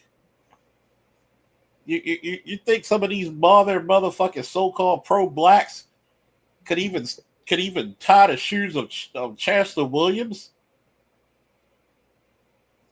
We want to get our information on our history from motherfuckers who never even handled our struggle. Too many times in the black community did the black man look for a fucking way out of no way. We're supposed to tie our bootstraps together and fucking John Henry our way through shit while we have no hammer and no boots. I've always asked this question when black women complain about their struggle, and I will never knock a struggle of a black woman or woman, period, because God knows I don't want to give birth, and God knows I don't want fucking menstrual pain. Yeah. Each gender cannot speak for the other. God knows I don't want black women do it all the time. But here's the point that I'm making, and I asked this to a class full of black girls, well, black women, because they were about 17, 18. How many of you would switch places with a black man right now? And I said, at first, everybody put their hands up because they thought it was easy. But you know, good old Charlie Falk, that's my second name, if I may have a character, Charlie Falk. Charlie Faulkner. Charlie Faulkner. Now, Charlie Faulkner. I said, so, okay, who's the most homeless? I Black said, men. Look it up. So they looked it up, black men. So you see, there's about 40 girls. You starts putting 2 or 3 hands down. Who's the most incarcerated in the country? Here comes another 10. Okay. who's the least educated? Oh, and they were like, and who's the? And by the time I got finished, none of the hands were up. And you know what I said? Despite of having the goddamn government foot on your fucking back of your spine and neck, we still are third in degrees, third in income. Just like black women are third, we're third as well. There's only a 7-point difference between us having degrees. Ooh. And here's the craziest part. The strongest black men and women were, is guess when? When they work fucking together. Yep. Who knew? Who knew? You didn't have to worry about child abuse. You didn't have to worry about homelessness. Crime in the black community was almost laughable because we policed our own damn selves. Your neighbor beat your kid, and guess what? You didn't question your neighbor. You beat that kid's ass because you know if the neighbor had to handle it, you were already embarrassed. And vice versa. You stop. What happened to the black community is the main thing. You stop being fucking communal. You're no different than the police officer. See how this shit becomes full circle? When you didn't have foot officers anymore, what happened? You didn't know who the fuck was patrolling your fucking neighborhoods anymore. When Charles Faulkner got out of his car, whether it was blazing heat or freezing cold, and introduced himself to businesses and people in the neighborhood, they wonder why they can always remember my name or tell you who the fuck I look like. They wonder why, and they were like, oh, that's old school strategy. How'd you clear the corner? I had my S-Pen tuned out and I swung it. I didn't try to hit anybody, but for some reason it gives you a really good clearance of 12 feet. When you get out the car, people react like, oh, this motherfucker was some shit. But yet, when we stop being communal, that's why I always hate that one phrase about slave catchers were the original police officers. That's how ignorant I know you are when you make that fucking statement. When you can just do a fucking Google fucking chat in 5 to 10 seconds, you can look up Sir Robert Peel in fucking England. And guess what the strategy was? To get police officers from the community of those local taverns and bars and community in London. Charles? Go ahead. Sorry to interrupt, but think of what Teddy Roosevelt did when he was Attorney General in the state of New York, especially New York City. And he made it a point. Yeah, he made it a point that police officers of a particular ethnicity, of a particular ilk, should be policing that particular neighborhood. And the reason why was, one, relatability. The local relatability. The people had also developed public trust and reduces crime. I believe in that. I believe in that, but also I believe other races of people should also police other races of people. You know why? Because let me tell you why. Anybody in the military will tell you there are some people who never saw a black person a day in their life. Even in 2025, they never talked to a black person face to face. That's how vast the American states are. That there's people in 2025 who never had a conversation face to face with a black person. Because, you know, black people, we think we're everywhere. We're not.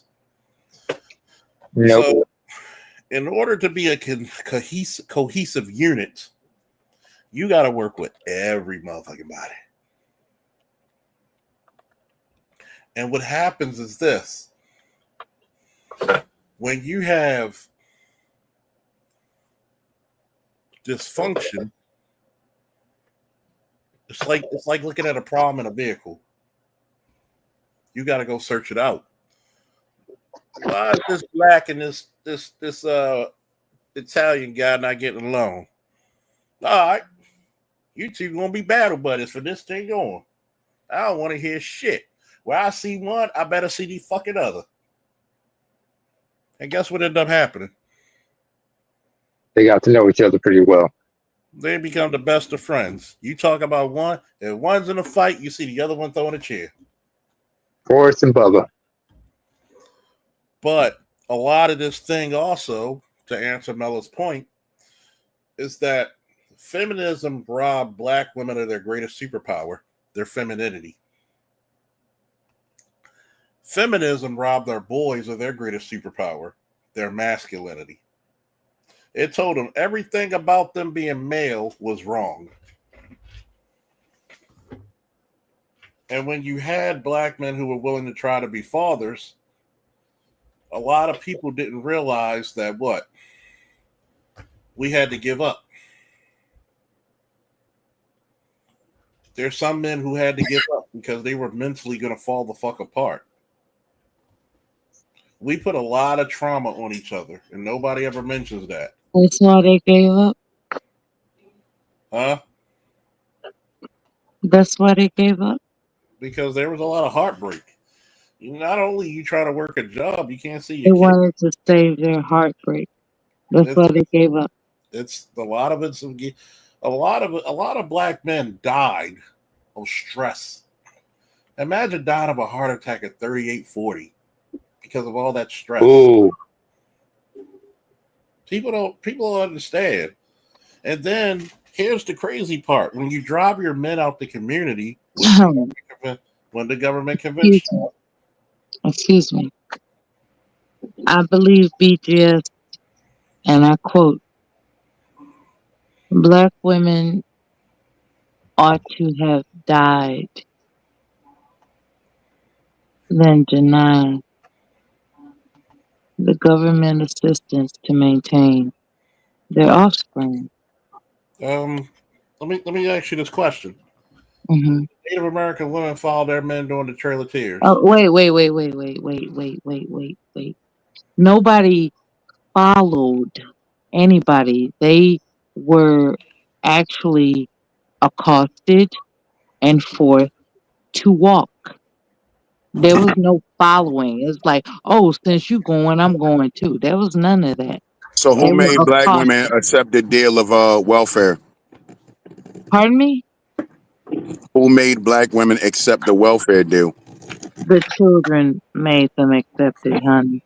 So Somebody's got to. can I say this real quick before I mute up? Somebody's got to feed the children, honey. Okay, great. So you accepted a deal that fed your kids in exchange for you can't have men.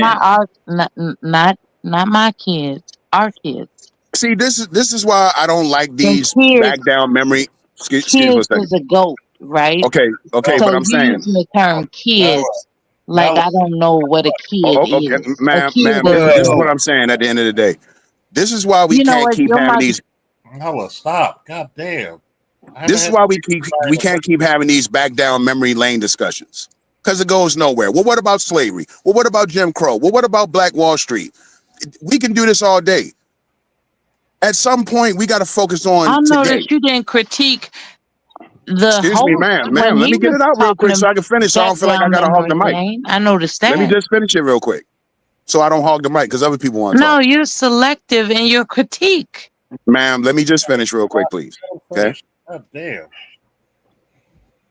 I mean, at some point, black people at this juncture here in the 21st century, going to have to either grow the fuck up or be replaced. And your replacements are here. Black people don't like Trump that's trying to get rid of your replacements. When Trump said black jobs, niggas got offended as if he said something wrong.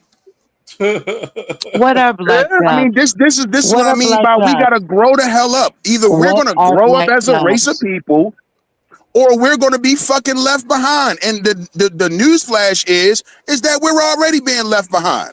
None of these other races of people in this country have this problem. What are black Everybody else jobs? understands what's serious business except for black people.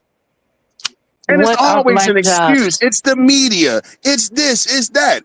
No, it's fucking us. At some point, we are the goddamn blame. At some point. Yeah. What are black jobs?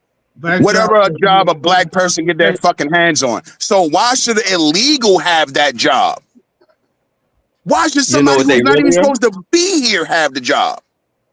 You know what they really That's a are? black job. Whatever fucking job you get your hand on. See, A I'm lot not of it so is unfair childish that I labor. get offended by that comment Trump made. So many of us black people were so I'm not fucking offended childish that by we it. get lost I'm in not common offended by sense. it. I'm not I offended didn't by say it. you specifically. I said a lot of black people. No, I'm not accusing you of specifying myself. What I'm insisting in hopes that you understand is when Trump referred to black jobs and in combination with what you're asserting, keep this in mind. We're talking about housekeeping services. We're talking about field hands. We're talking about minimum wage employment. That's what he meant by black jobs. Okay, let me stop you. And the point? Let me So stop you what? right there. Let me stop So you right what? there. And there it is. Stop you right there. You Right? don't want us to be highly educated. How do You you don't know? want us Ma'am, to be when did I say accepting. that? When did I say that? Let me ask you this Because you're question. When did defending Trump say that? you're defending Let me ask you this his question. No, I'm just assertion not of getting caught black up in jobs, semantics. right? What You, Trump said about black sir, jobs is just sir, semantics. sir, Petty, stupid shit that sir. black people want to get caught up in. Okay. And while black people are getting caught up in petty, silly ass When semantics, he asserted everybody else that is getting busy out here. when That's he all I'm asserted saying. that immigrants are stealing quote unquote black Because it's jobs, a fact, you do ma'am. know Because it's a fact. what is an immigrant job. Ma'am, You do know this that, is what I right? mean by the immaturity of black people. This is what I'm talking about. This is what I mean when I say we got to grow up. Just because you're We get talking stuck loud on doesn't mean silly you're shit. right. Okay? No, I am right. No, you're not. No, I am right, ma'am. We Because have to grow the fuck up as a people. Period. No. Period. Yes, we do. We need to grow the hell up. What about Black Wall Street? What We about are it? already Trump's going to grown kill up. all of us. We're going to be back in slavery. We're These are all the already silly grown up. ass Nobody talking even points said the stuff that you're talking that about. we do. So, We're ma'am, you already said that grown up. earlier, by the way. You did say that. I think that you're saying that we need to grow up because you yourself aren't grown up. You're projecting. No. Right. So who's mad at the comment, me or you? Because I wasn't mad at his comment. I'm not angry about anything. I mean, you feel some kind of way about it. I do not feel anything. So then what's the problem then? The problem is that Let the host get in. Get in there for a minute. Okay, I'm gonna say, Mala, your stop. inference. Mala, stop. Okay, I'll stop. Stop. Everybody else, stop. Please stop. Now, this is the part about it, and this is the semantics about it that gets over and over into the ring around of the rosy. When there's a solution, here's the part. Tori, hit the goddamn link or go. That's what I want you to do. Hit the goddamn link. Because really, this is the semantics of it all. I understand you want a lot of shit about history, the very ugliness of history for both black men and black women. But this is the one thing that history cannot deny, that you at your greatest together. Even with your degrees, you're not doing too hot. No woman can ever outclass her man. And I'm going to say that very vividly, because no other men are taking care of you. No other men are going to protect you. And when we look at that right now, is the same thing I told somebody years ago. I don't give a flying fuck about the guys you laying in bed with. I'm looking at the men that you're fucking raising and coming out of your womb. If you're not going to raise your boys to be scholars, technical, tough, ready, masculine, then fuck this whole community. If you're not going to raise your daughters to be feminine, studious, courteous. Fuck this whole community. Because the one thing I've told people before, like Mello, and the reason why I was one of the few people to tell him, if you don't take advantage of this shit, I'm going to kick your ass. You don't owe the black community don't owe you shit, and you don't owe the black community shit. Because they're the first motherfuckers to tell you,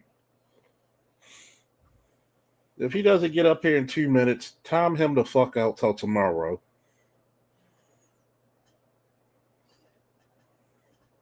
Because I'm going to just tell you this. If black little boys and girls can't get their shit together now, and we're talking about the ones that are in high school and middle school, if they can't get their shit together now, fuck the community. It's too late. Fuck slavery. What's the fucking point? Say that again, please. Fuck slavery. What's the point? If anything, I'm going to tell you the truth about our ancestors, right? Our ancestors would spit on us. They would whoop our asses. They would whoop our asses to say, we fought in fucking wars. We took over plantations. We went to war with the U.S. government. We went to war for the U.S. government. And y'all sit on your back. You allow immigrants to go in front of you, and you see these whips on my back. You see no motherfuckers tarred, feathered, and pulled apart by horses? And you think I got time to worry about where a black man put his dick and what a chick let come inside of her? You are being replaced happily.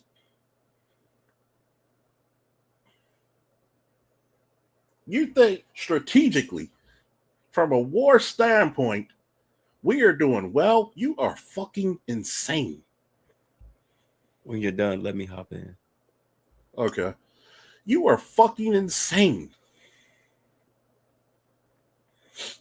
If the Hispanic come over here, because for some odd reason we like to abort our kids in our community.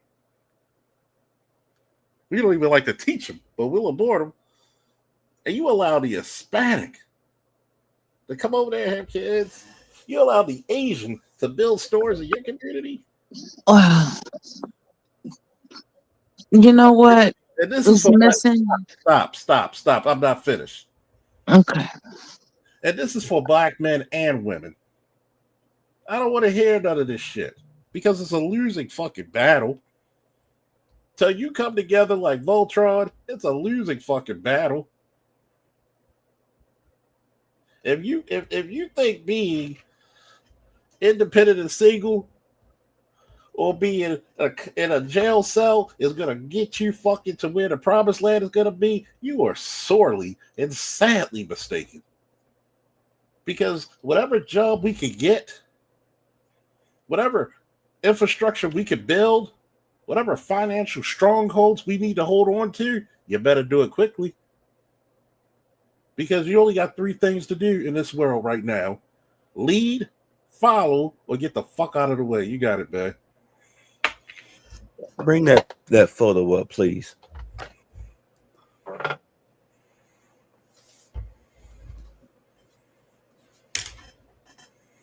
And if you look at this photo, I want you to look at this shit. Not that one. Which one? The one I put up. Income by ethnicity. You see that? Look at this shit. And this don't was, forget this was last year. I'm gonna put it in This was screenshot that. Go ahead. For anybody who's listening, screenshot it. Go ahead, man. This was last year. You see where we sit? Who's at the bottom? Who's at the very bottom? What does it say? African American at $51,000. How does the Native American earn more than us? Casinos, and they only what 7,000 more, and then you've got Hispanic at 65K. They're only 4 spots ahead of us. And where's the white man that this this white man that you cry about all day, every day? How many spots above you does he sit? Let's count it. 1, 2, 3, 4, 5, 6, 7. 7 from the bottom at 79K. But who's way up there at the top? Indian American, 152K. Filipino American, 109K. Asian American, 106K. Chinese American, 101K. Russian American, 98K. European American, from the UK, 96K. Australian, 95. Japanese, 94. British American, 90. Italian American, 90. German American, 83. Canadian American, 82. Then you got white. You look at that. White Anglo-Saxon Protestant that, y'all are always crying about is white supremacists. Can I say something real quick? Go ahead. Looks like a permanent underclass. Well, not only that, it should be noted that all the top brackets are part of what is now known as the BRICS. They come from BRIC countries. Something to think about. And look at that. And I want you to count how many of those fucking people have 2-parent households. The majority, practically all of them, except for when you get down to the white American. Now, Nigerian, you probably have 2-parent households. Brazilian, you might not have a married 2-parent household, just like Mexican, Hispanic, the average American, Native American, and then, of course, us.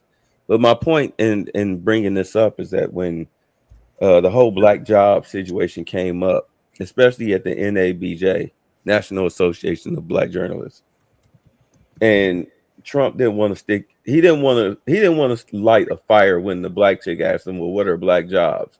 But the truth of the matter is black jobs are unskilled labor jobs, because you don't sit at the very bottom of income by ethnicity because you're the smartest, the brightest, the most educated. You sit there because, you may be the most enrolled, but clearly you're not the most educated, especially at 13% of the population. You can throw that number in there all you want to, but that's still piss poor, because look at all the athletes and entertainers that are like $1 million Negroes, and we're still, as a collective, 51K. The majority of the violent crime and robberies are not committed by Europeans or Native Americans or Hispanics. Well, they're catching up, but the majority of that is us. That whole per capita thing, I know people hate to hear it, but it's true. So for the hating of Trump, and do understand, I didn't vote for the man. I voted for Jill Stein because she had reparations on the docket. I am in agreement with his current policies, because they actually are for black jobs. You don't need a college degree to drive a forklift, do you? Hello? Nope. Yes or no? Dude. Do you need a college degree? No, sir. Do you need a college degree to be a picker? No. No, sir. Do you need a college degree to load and unload a truck? No. CDLs. Yeah, just to just to unload a truck. No. And those are jobs paid. And by the way, those jobs are paying damn good money right now. Yes. And the thing about it is that what they're doing with the tariffs, I'm just trying to get people up to speed that's not familiar, because a lot of people, I can tell who watches Democratic media and who doesn't. The whole purpose of the tariffs is to force factories in countries to open up factories here in the United States. Trump is not letting them take over old warehouses and old office spaces. He's forcing them to build them from scratch, from the ground up. And they have to build their own power plants right there on the premises, so they're not driving up the power bill in the city. Mm-hmm. Now, they're hiring American workers, construction workers. A lot of black people do work construction. And by the way, how many of those black people off of TikTok and YouTube were saying, thank you, President Trump, because I got a job again? Because guess who? Guess who was being Men, monopolized mainly. out the fucking jobs of construction? It was mainly men. It was mainly men. Now you've got black men fighting to get these construction contracts. I mean, it's a fair and open market. I mean, you still got some nepotism going in there, but it's not what you know, it's who you know. It's not what you know, it's who you know. Same with these factories that are being built. As a black person that's trying to get you a job here in 2025, you need to find out where these warehouses are being built and do they have any job listings? Where can I submit my resume / application? All right. Do they do on the job training? Can I go take a class? What's going on? Do you understand? You have to do a scouting report. You have to do a scouting report because these jobs are not going to be paying you $15 an hour. These are grown men and women, but mainly grown men jobs, grown with benefits. Do you understand? 401k, health and dental, possibly pension. What's Hold on. wrong with owning your own business? Hold on. Hold on before you start trying to sidetrack with bullshit. This is where you start. This is how you as black men get your start going. I was saying last year, Charles, you remember, hey, you guys need to join the military or see if you can possibly join the police force because eventually they're going to be hiring. How many years have I said that, man? You said that for as long as I've known you. 11 years, man. 11 fucking years. You saw Yeah. I just don't understand why we're not talking about business ownership. We're getting there. Hold on. You're the lowest. Wait a minute. You are. Hold on, Mella.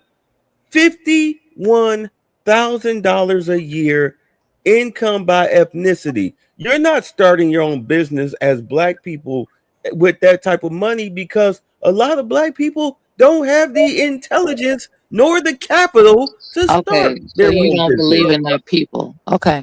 Let's be can I say something real quick? Hold on, give me one second. It's not that I don't believe in them. They don't believe in themselves. Their parents failed them at birth. I did a video the other day. You had a young man that looked to be about hold on. You had a young man who looked to be about 32 years old.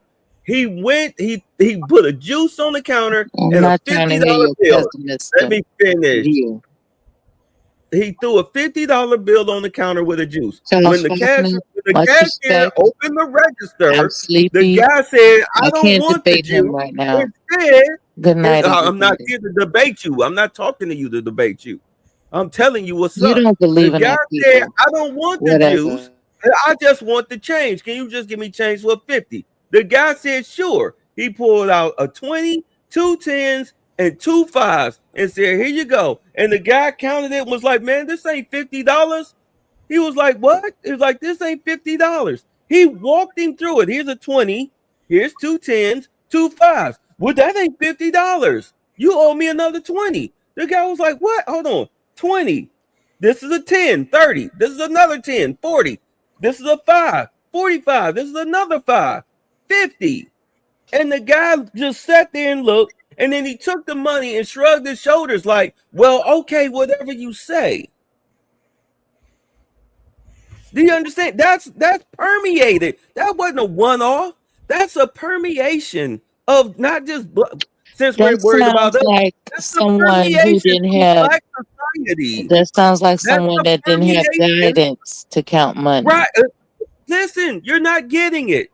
These school systems have failed black children. They've been failing us since the 90s. Well, perhaps their fathers could have afforded. And here we go, the black man. Exactly. It's always the same talking points. Well, it sounds like Same that shit over and over and that over. cashier is a product of a broken household. Correct. The cashier was a white man. How was he the product of a Ma'am, broken who's household when he can count? I'm gonna How say was the this right white quick. man a product of a broken home when he can count out $50, and the black dude Broken who homes are was not over the age of benefiting 30 people. could That's my not? point. I'm gonna Black, say this real white, quick. or other. I'm gonna tell you this, Broken right? homes are not I'm gonna tell you this, benefiting right? And children. after you go, Charles, I would like to say something, please. I'm gonna say this, right? Number one, if 80% of our women are filing for divorce, and a majority of our Here we women go. are not being married, you can't say that. Then on top of that, why don't a lot of these women give their children to the fathers? They would rather have the children die in a fucking frozen car by either Against your freezing to death. narrative. Stop talking, please. Yeah, I will. I've been more than cordial to you. I was like, yo, that chick rather sleep. This is how sorry the black community has gotten. You got the mother, the grandmother, and children freezing to death or either died of carbon monoxide in a fucking car.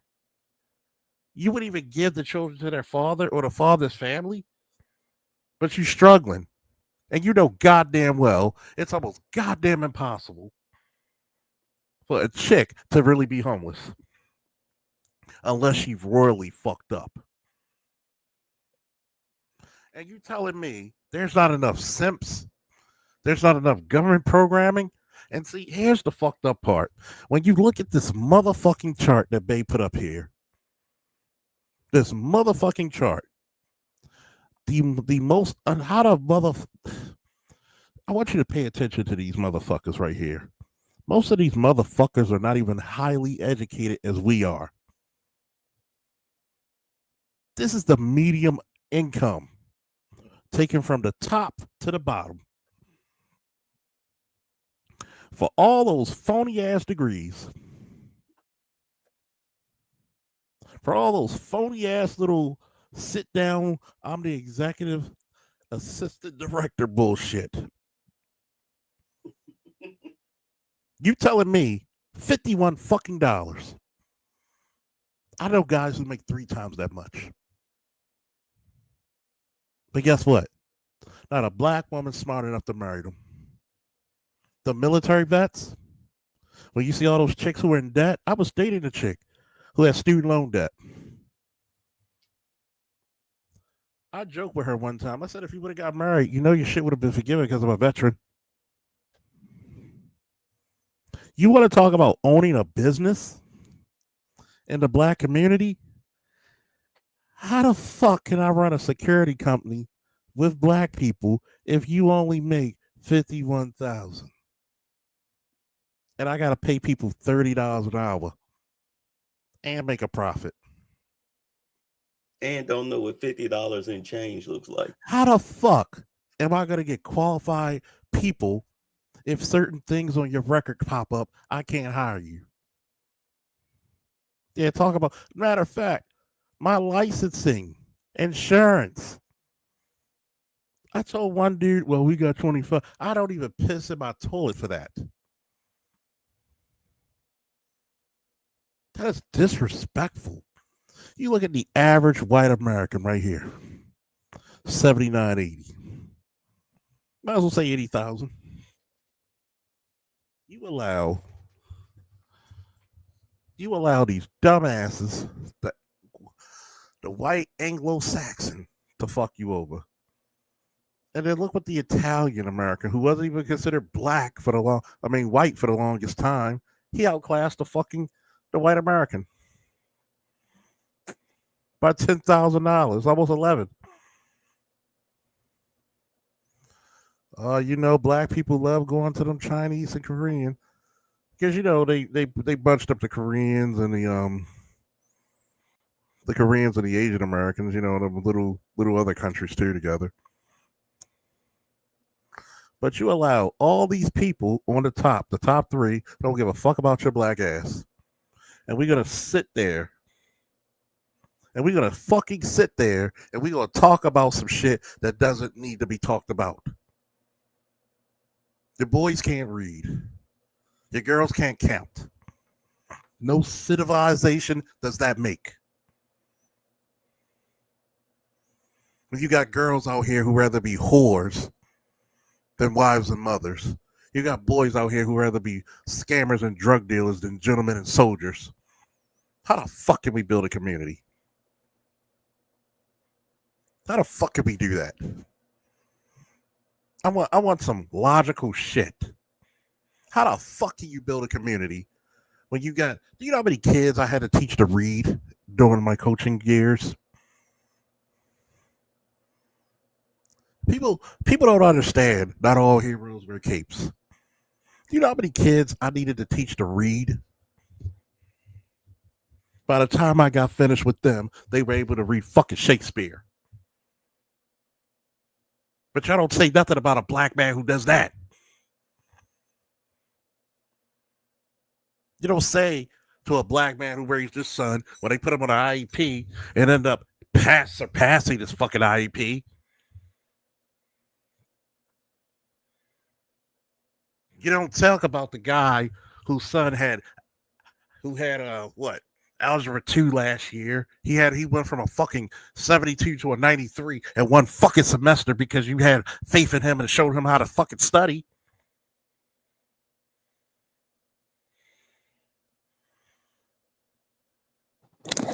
And that's why I say, Charles, that we got to stop with these pie in the sky discussions all the time.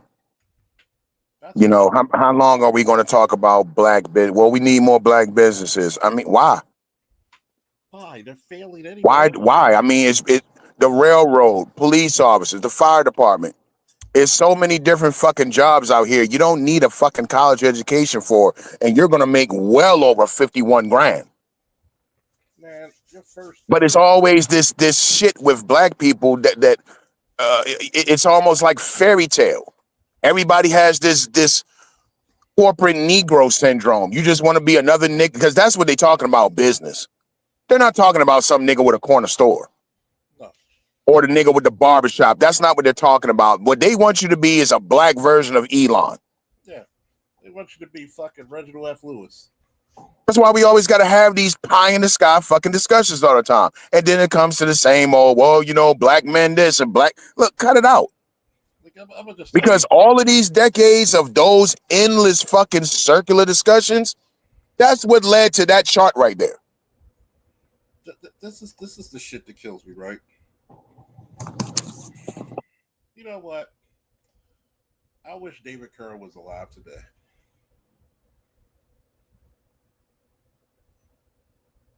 I wish David Kerr was alive today.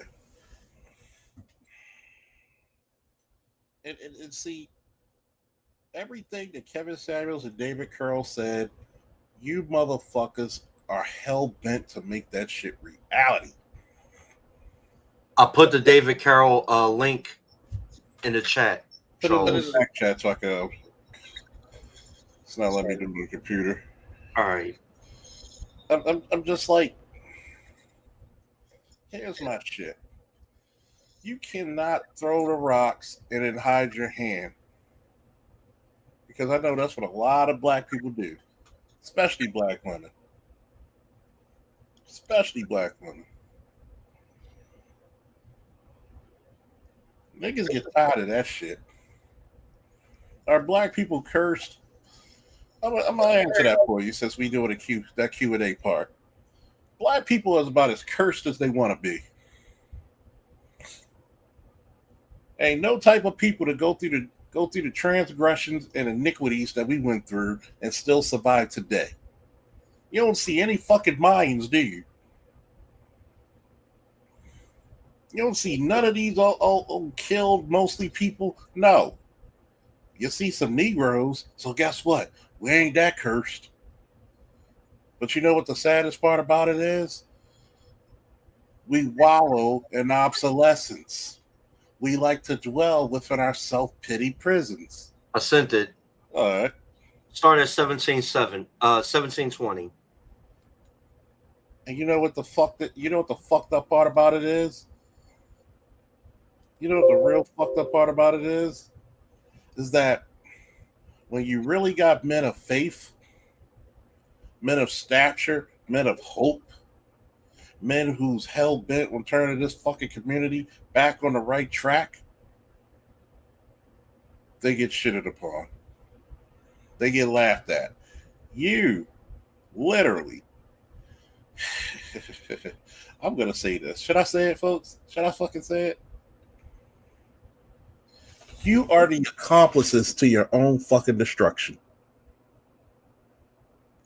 Jesus Christ could have came right now in a pair of Jordans, some skinny jeans, and a white beater, and could commit vast miracles in front of your face, and none of you niggas will believe it.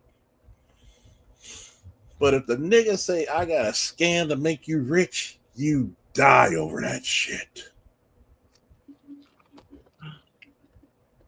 I don't think we're cursed. I think we've been woefully misguided by the Democratic Party. Only because they gave mama welfare and food stamps, Section 8. Charles? I mean, when that black boy, I agree. Excuse me. Man, hold on. When that black boy was talking to his mom, she didn't want him to get a job because it would mess up her benefits that she laid up in the bed with her bonnet on. I mean, that's really the overall issue right there. Oh, Ben. That's one of the overall issues right there. Yo, remember what we were doing a couple of months back where the young black boy that was at the Trump's State of the Union address that had the surgeries on his brain and he wanted to be a cop and they made him service. Yeah. And the people in the community ridiculed him. Yeah. Remember who didn't clap for him? I want you to remember who didn't clap for rape and murder victims. I want you to remember that, right? Do you know there were people I know who said, well, we got to thank him for his service on Veterans Day. People who were close to me. And I had to turn to that friend and say, were you brave enough to do it? Then shut the fuck up about it. And see, sometimes I'm going to go black pill for a second before I play this shit. Go ahead.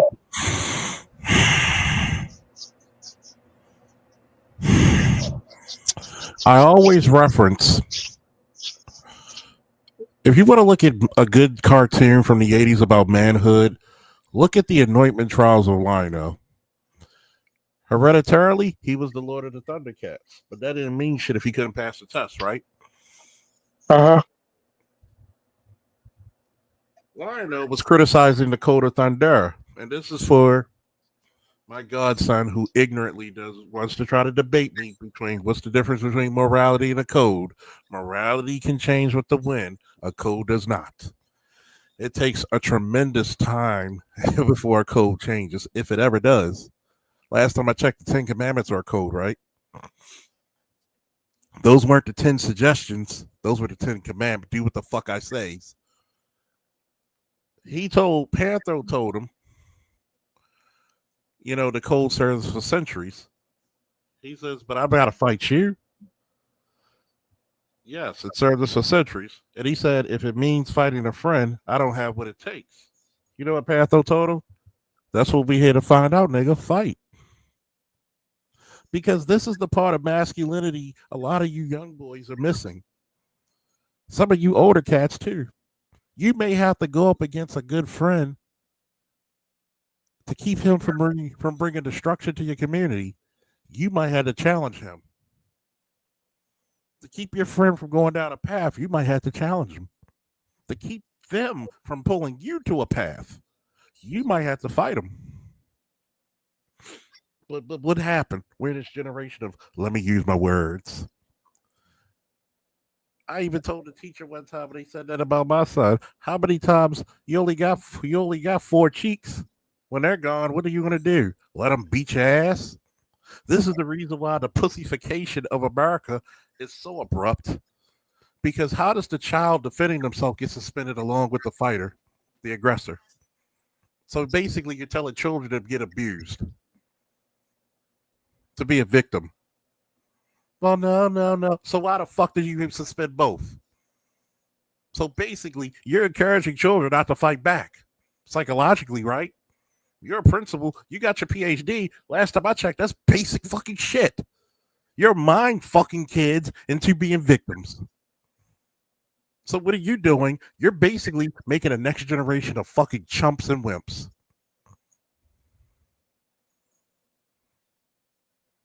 Am I making sense, folks? Yeah. But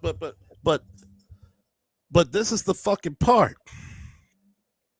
We're supposed to rebuild the warrior class, but we got a bunch of bitches in the way. And I don't just mean bitch for female. The worst thing that a bitch, what's worse than a bitch? A bitch made motherfucker. A coward. You mean you don't want to date with the doctor? $500 date with the doctor. $500. Need not have fucking voice. Cowards die 1,000 deaths. Heroes only die one. There's a reason why back in the day, to this day, only what? Less than 50% of men get to reproduce. Because back then we had enough sense not to let every fucking body fucking produce cowardly children. Talking about ice is ice. And I'm sitting there, we going back and forth trying to, he would never explain. We would beg him, hey, explain that. What do you mean? What do you mean? He would never explain it. But at different times, he would tell us, remember what I told you. When you deal with niggas, the white man's ice is always colder. And I never understood exactly what he meant until I became an adult and started dealing with y'all. Once I started dealing with y'all, it hit me like an epiphany. The light bulb went off. I know exactly what he's talking about. Oh yeah, I got it now. I understand now exactly. All those years he would say that and he would never explain it. Because I think he understood that. Okay, just keep living. You'll find out. I'm not going to tell you. You're going to find out on your own. When you deal with this nigga, the white man's ice is always colder. Never would explain it. But after dealing with y'all, I see exactly what he was saying. And this ties into y'all's thinking. There's something wrong with this Negro's mind. And when you look at this meme, because I didn't really go into the meme in the last video, but I'm going to go into this video. And it's going to tie into everything that I just told you. And what lets you know that there's something wrong here is when you look at this Negro and look at the scenario. Now, the Negro wants a hot dog. He wants a Frankfurter. He wants a Hebrew National. He wants a ballpark Frank, whatever it is he wants. He wants a hot dog. He walks into the white man's shop. White man say, hey, listen, man, my hot dogs are $3.75. That Negro will reach in his pocket, pay that $3.75 with a smile on his face. Likewise, he go to the Arab. I want a hot dog. Arab tell him, listen, my hot dogs are $3.75. That Negro will reach in his pocket, pay that $3.75, and leave him a tip. He go to the Asian man. Asian guy tell him, listen, man, my hot dogs are $3.75. He reaches in his pocket, asks for 2 Cokes, pays the price. He walks into the black man's store. The black man tells him, my hot dogs are the same price as everybody else. It is only at that point that this Negro will all of a sudden develop an attitude over paying $3.75 for a hot dog. How you explain that? How you explain that? Nobody else got a lip. Nobody else got a gripe. Nobody else got any kind of back talk. The only person who's going to get that back talk in that lip is a black establishment. And y'all wonder why you can't have black stores in black communities owned by black people. For one, you niggas, scratch that from the record. For one, you African Americans aren't going to support them. For two, y'all going to go in those stores looking for a hookup. Now, the dude is in business, guy. He's in business to turn a profit. He's not doing this for his health. He's doing it to make money. It's a business. He has employees to pay. If he doesn't own his building, he has rent to pay. He has insurance. So he cannot pay all of that, giving you a hookup. But the Negro, I'm telling you, there's something wrong with his thinking. There's something wrong with the way he thinks. The Negro will only go to that black business and ask for a hookup. Give it to me half price. Oh, you charging too. Now keep in mind, now he's charging the same thing as everybody else. You done bought 3 hot dogs from an Asian guy, the Arab guy, the white man, and they charge the same price. You only have a problem when you get it from a black man. And once I started seeing y'all in action, it was at that point that I understood what my father meant by to this Negro, or excuse me, to this nigger. The white man's ice is always colder. His hot dogs are just a little bit better. There's just something about his hot dog. Well, wait a minute, he's using the same hot dogs that I'm using. He's using the same bun. He has the same condiments. He cooks them in the same temperature. They're the same hot dogs. No, it's just something about his hot dog. You know what? This black man can actually go to that white man and tell him, hey, listen, I want 10 of your hot dogs. Okay, I ain't got no problem with you. You want 10 of them? I'm going to sell you 10 of them. And that black man can take those 10 hot dogs from the white man, put them in his case, and here come Bubba, Leroy, and Skillet. Now, they don't know that this is the same hot dogs from the white man. And that Negro can sell those hot dogs to those Negroes. And they'll complain about it. Hey, man, something about your hot dog, man. I don't know what it is. And I don't like your hot dog. I'm going across the street. And go across the street to this white man. Get the same hot dogs. Get the same hot dog. In the Negro, oh, there's something about them hot dogs from that white man, bro. Them things are good. To this nigga, his ice is always cold. I didn't understand it until I became an adult and started dealing with y'all. And I find out there's not only something wrong with the way y'all think,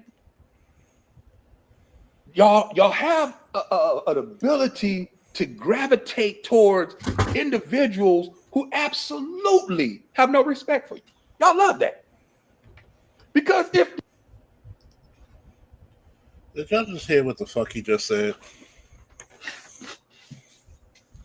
Did y'all just hear what the fuck? Yes. Yes. Who was that exactly? The voice? That is the immortal David Carroll. Okay, I should have known. Did y'all just hear what the fuck he just said? Negroes. A lot of it I've heard many times, but continue. Negroes have this obsession about being around people who disrespect them and don't like them. Yeah. I will tell you this one, right? I will tell you this one. This is the reason why I like Mela coming over here. You know why? Because when you give a female a chance and you leave it open, you see the nature in action. You can't take a back seat. you gotta go to the past. Because if I go to the past for black women, I'm probably getting number one. And if you're friends with me on any other social media, you know I really don't give a fuck. I give less fucks on Facebook than I do on YouTube. I'm actually a lot nicer on YouTube. If you know me in my personal life, I'm really ignorant.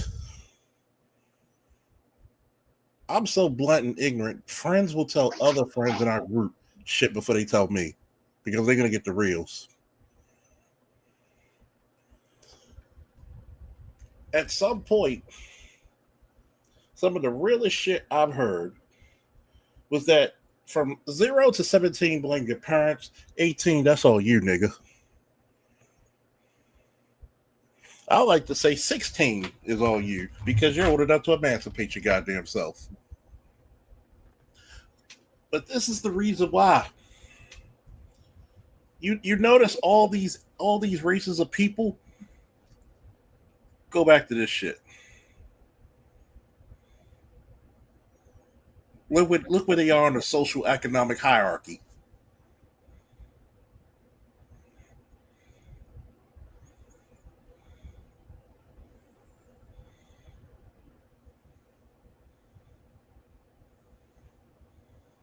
Do they even have herbs on here? Do they even have herbs on here?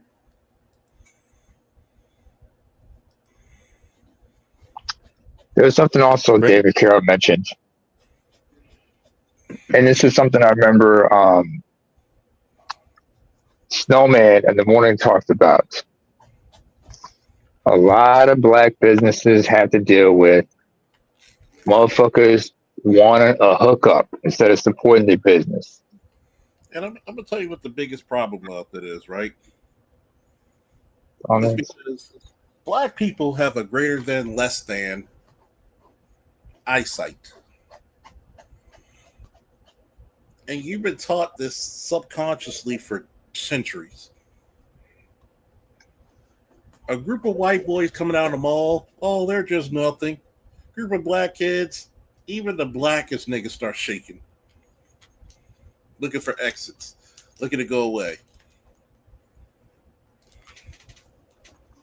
You got to realize something, right?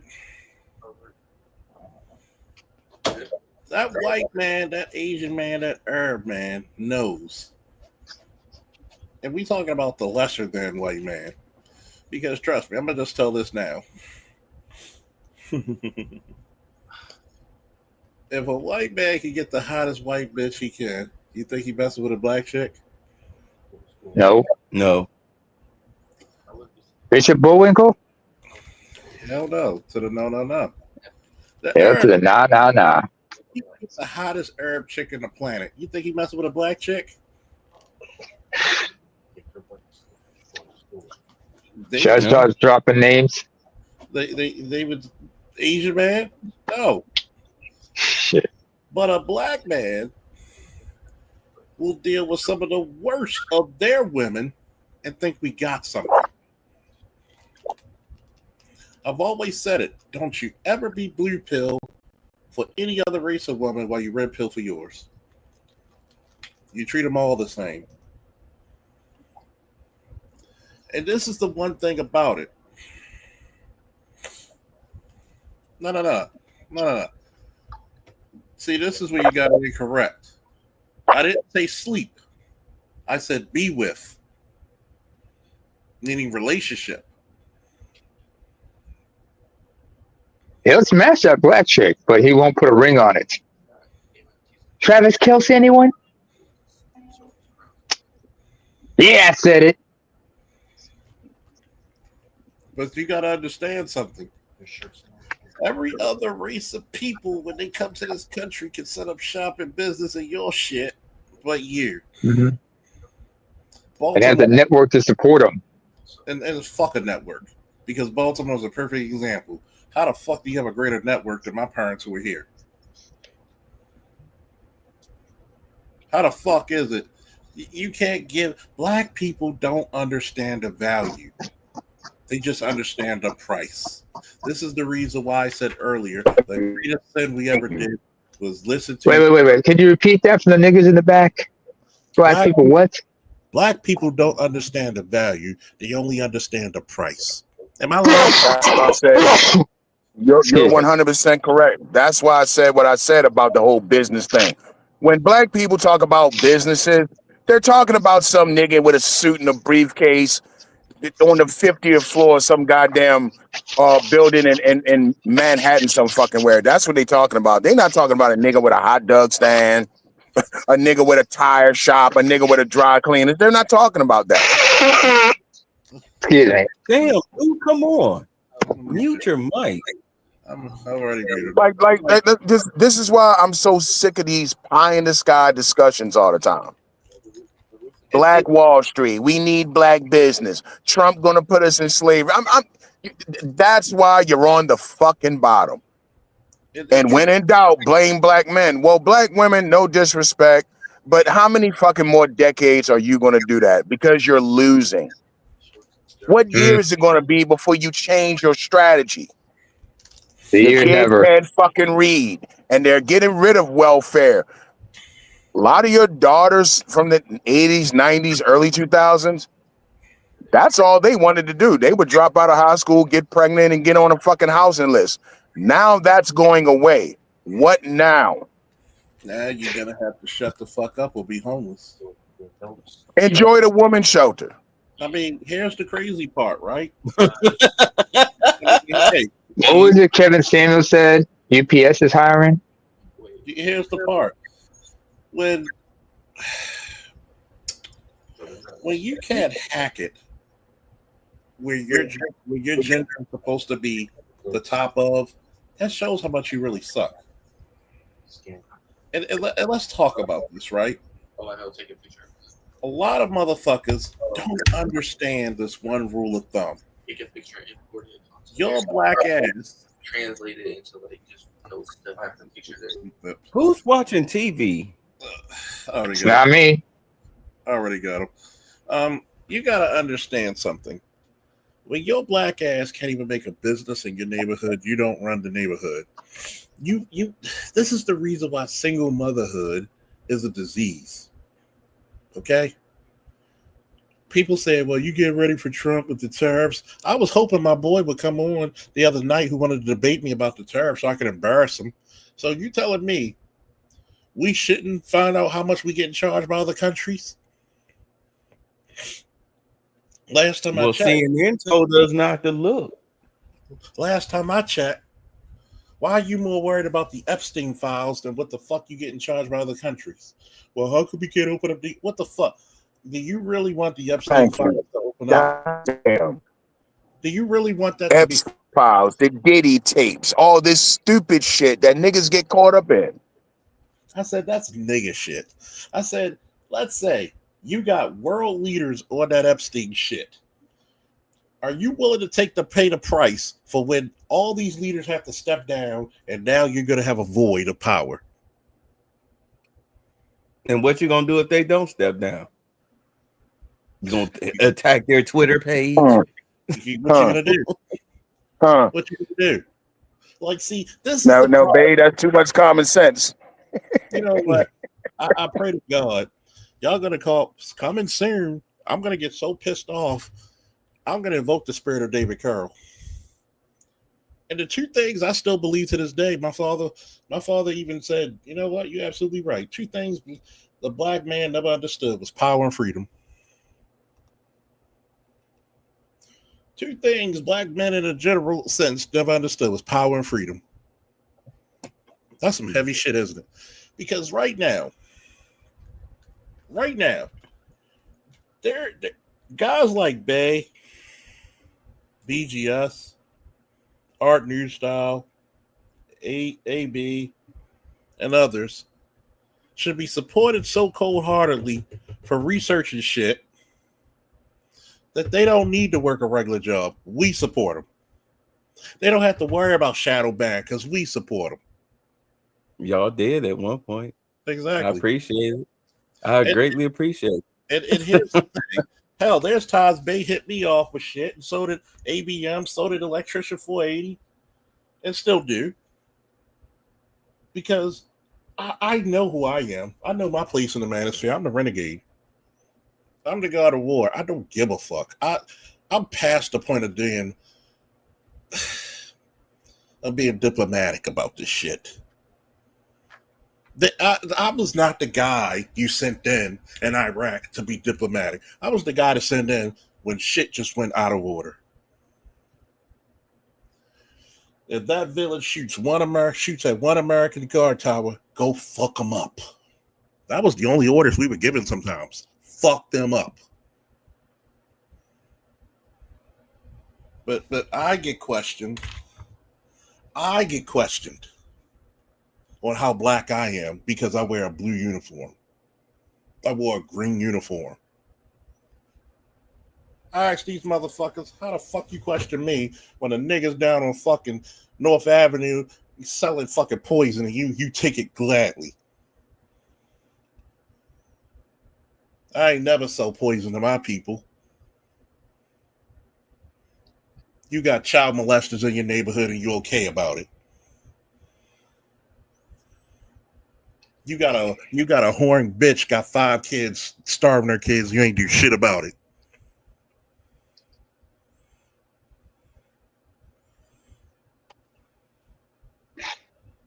You know y'all that remember bullshit. It's not working anymore.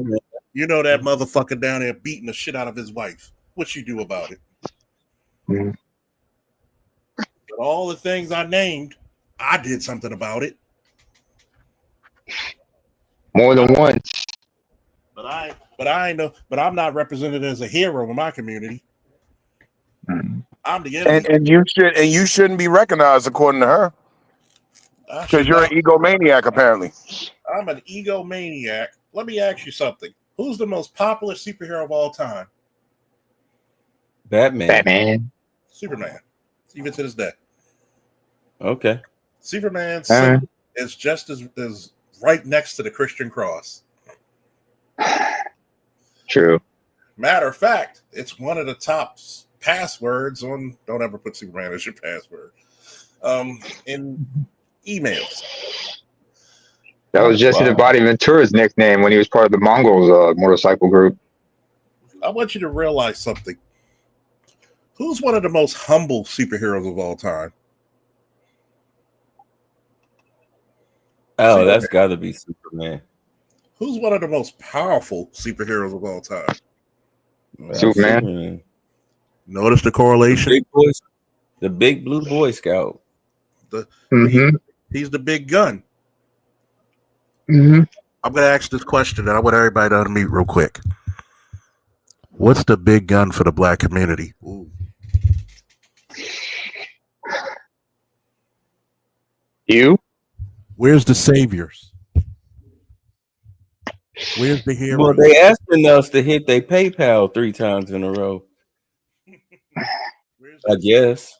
Where's their heroes? Who's the person doing the dirty work keeping people safe? Who's teaching their kids? What happens if men like myself, Bay, ABM, Namer, Lewis, say, fuck this community, we going to Brazil? Look, we have you guys are heading to Colombia with Tunnel Runner. We don't have any control over this so-called community anyway. It's over. Nope. Yeah. You're not. Here's the problem. And this is what I want everybody to get in their black pill fucking liberal, not even liberal, in your God-given brain cells. You were never a part of this community. You were never supposed to be part of this community. You were never supposed to be a human being. You were a human doing. The designated underclass. You're the permanent underclass. You were never supposed to be educated. You were never supposed to be liberated. You were never supposed to have a goddamn thought unless a black woman implanted that bitch in your brain. Let me put a thought in y'all's head. And this was something I had a conversation about with one of our brothers in this space. White supremacy in the Black Gynocracy have both stabbed, or two hands stabbing the black man in the back. And it's a double-edged blade. On one side of that blade is inscribed plausible deniability. On the other side of that edge is inscribed rationalization. And then on the handle, it's inscribed entitlement. Think about that. I'm going to tell you, this is the perfect example of black men in America. It's a thankless job, isn't it? You've been holding this motherfucker together, no matter how much shock and pain it goes through your body, no matter how much the kids hate you. See, And boy, do they hate you. think about it. Look at David Goggins. Boy, do they hate you. David Goggins' own daughter, 24 years old, don't know her asshole from a cooter.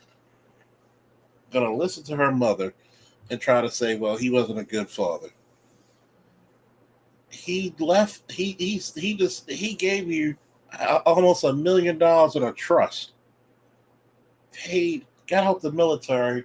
Probably had a lot of injuries being a SEAL. He never missed a child support payment. He still was in your life, still calling you. But because you allow your mother to tell you one side of the story from her jaded point of view, and he tried to keep your name out of the picture because he loves you as his daughter. But even his own mother came out and said, "Oh, that was bullshit."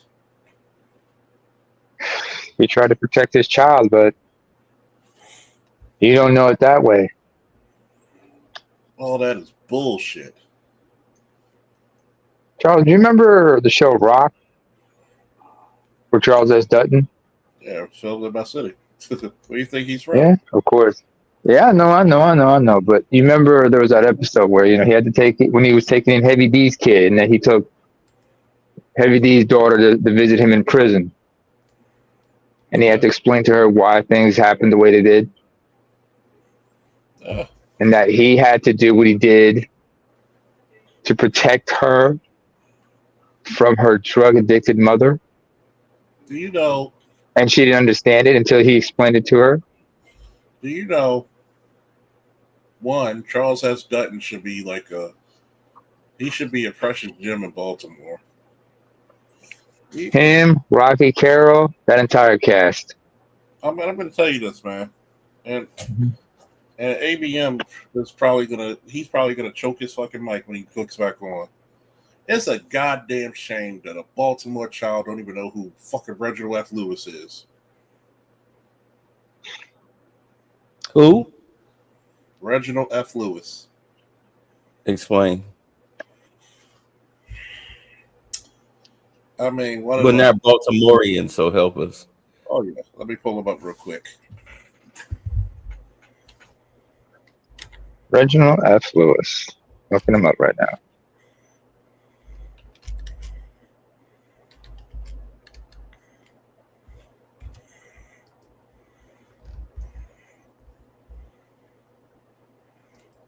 Get my share on.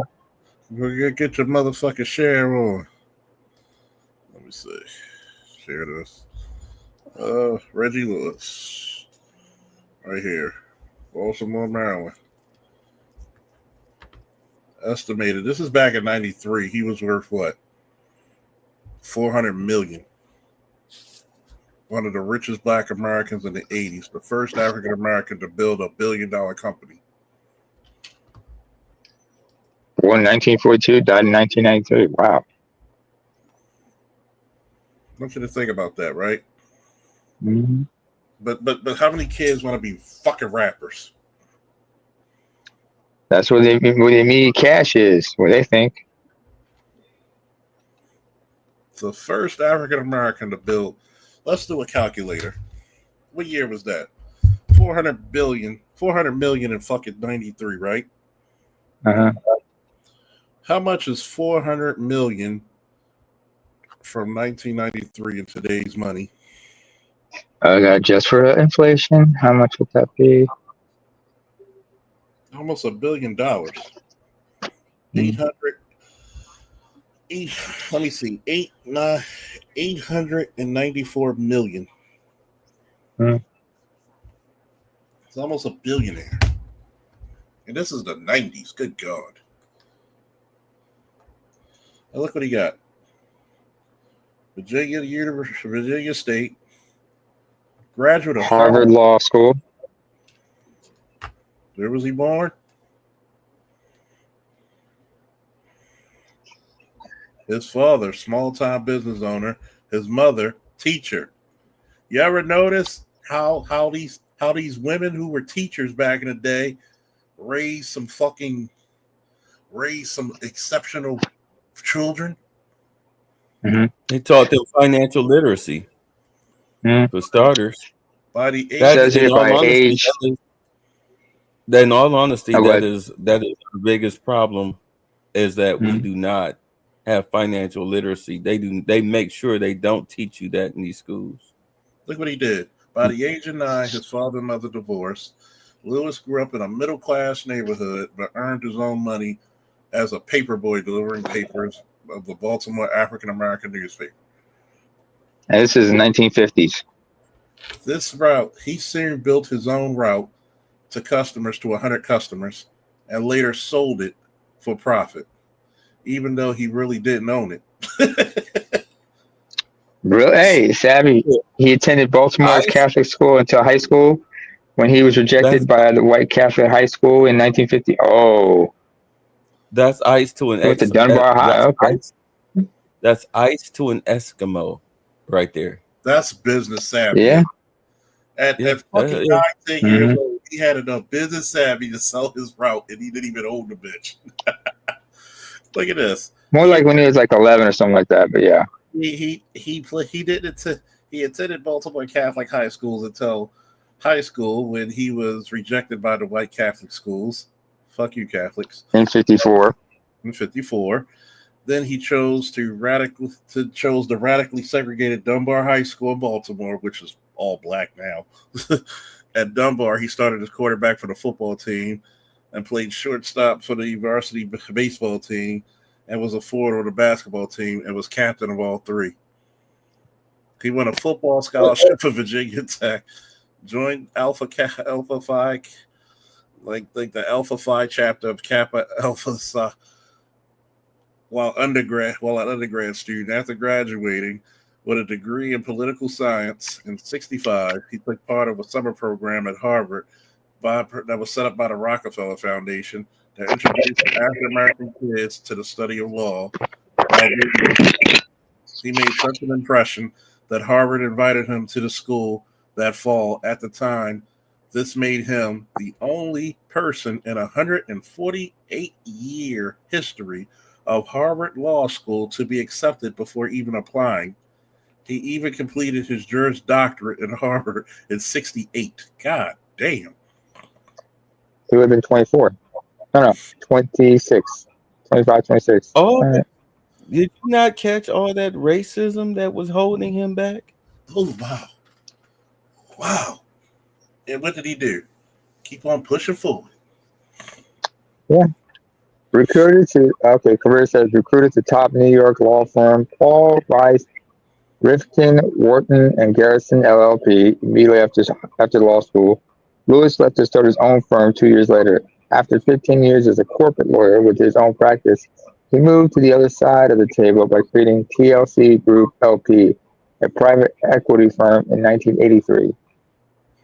His first major deal was the purchase of the McCall Patent Company, a home sewing pattern and business, for $22.5 million. Lewis had learned from an article in Fortune that the Esmark Holding Company, which recently purchased Norton Simon, planned to divest from the McCall Pattern Company, a maker of home sewing patterns founded in 1870. With fewer people sewing at home, McCall was seemingly on the decline, but it had posted profits of $6 million in 1983 on sales of $51.9 million. At the time, McCall was number 2 in its industry, holding 29.7% of the market, compared to the industry leader, Simplicity Patterns, with 39.4%. He managed to negotiate the price, then raised $1 million from family and friends and borrowed the rest from institutional investors and investment banking firm First Boston Core. Within a year, he turned the company around. Hold on. Before you start that, I just want to say good night. I need to go sleep. I'm white. Well, yep. I appreciate y'all. Night night. Sleep tight. Hey, say hi to your parents for me. Oh yeah. Happy Labor Day. I'm about to crash out after this shit too. Peace out. You too. Okay. Oh, Shall I continue? Yeah, go ahead. Okay.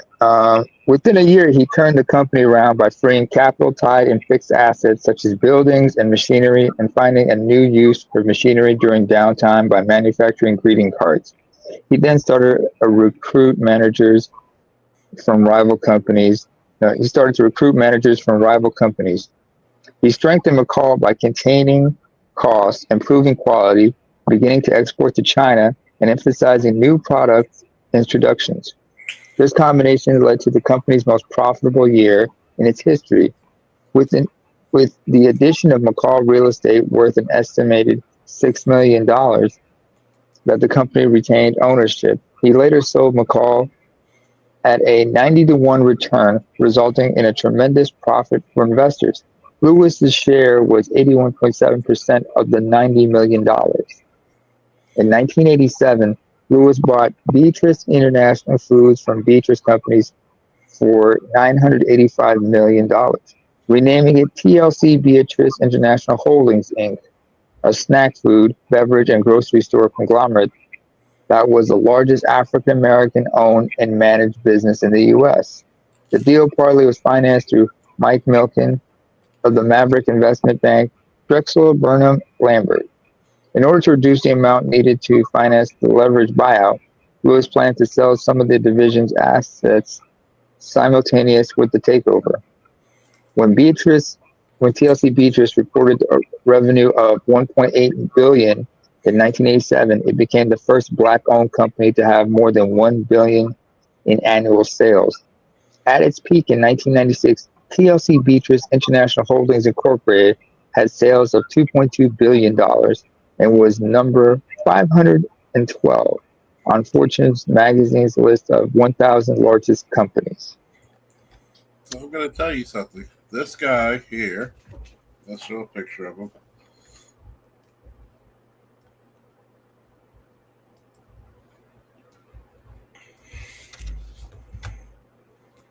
Oh yeah, I've seen that face before. You've probably seen him before. Got the little gap. Is this the reason why you like to smoke cigars, Charles? Probably someday. Like he says here, why should white guys have all the fun? Why should white guys have all the fun? And where is he from? Baltimore, Maryland.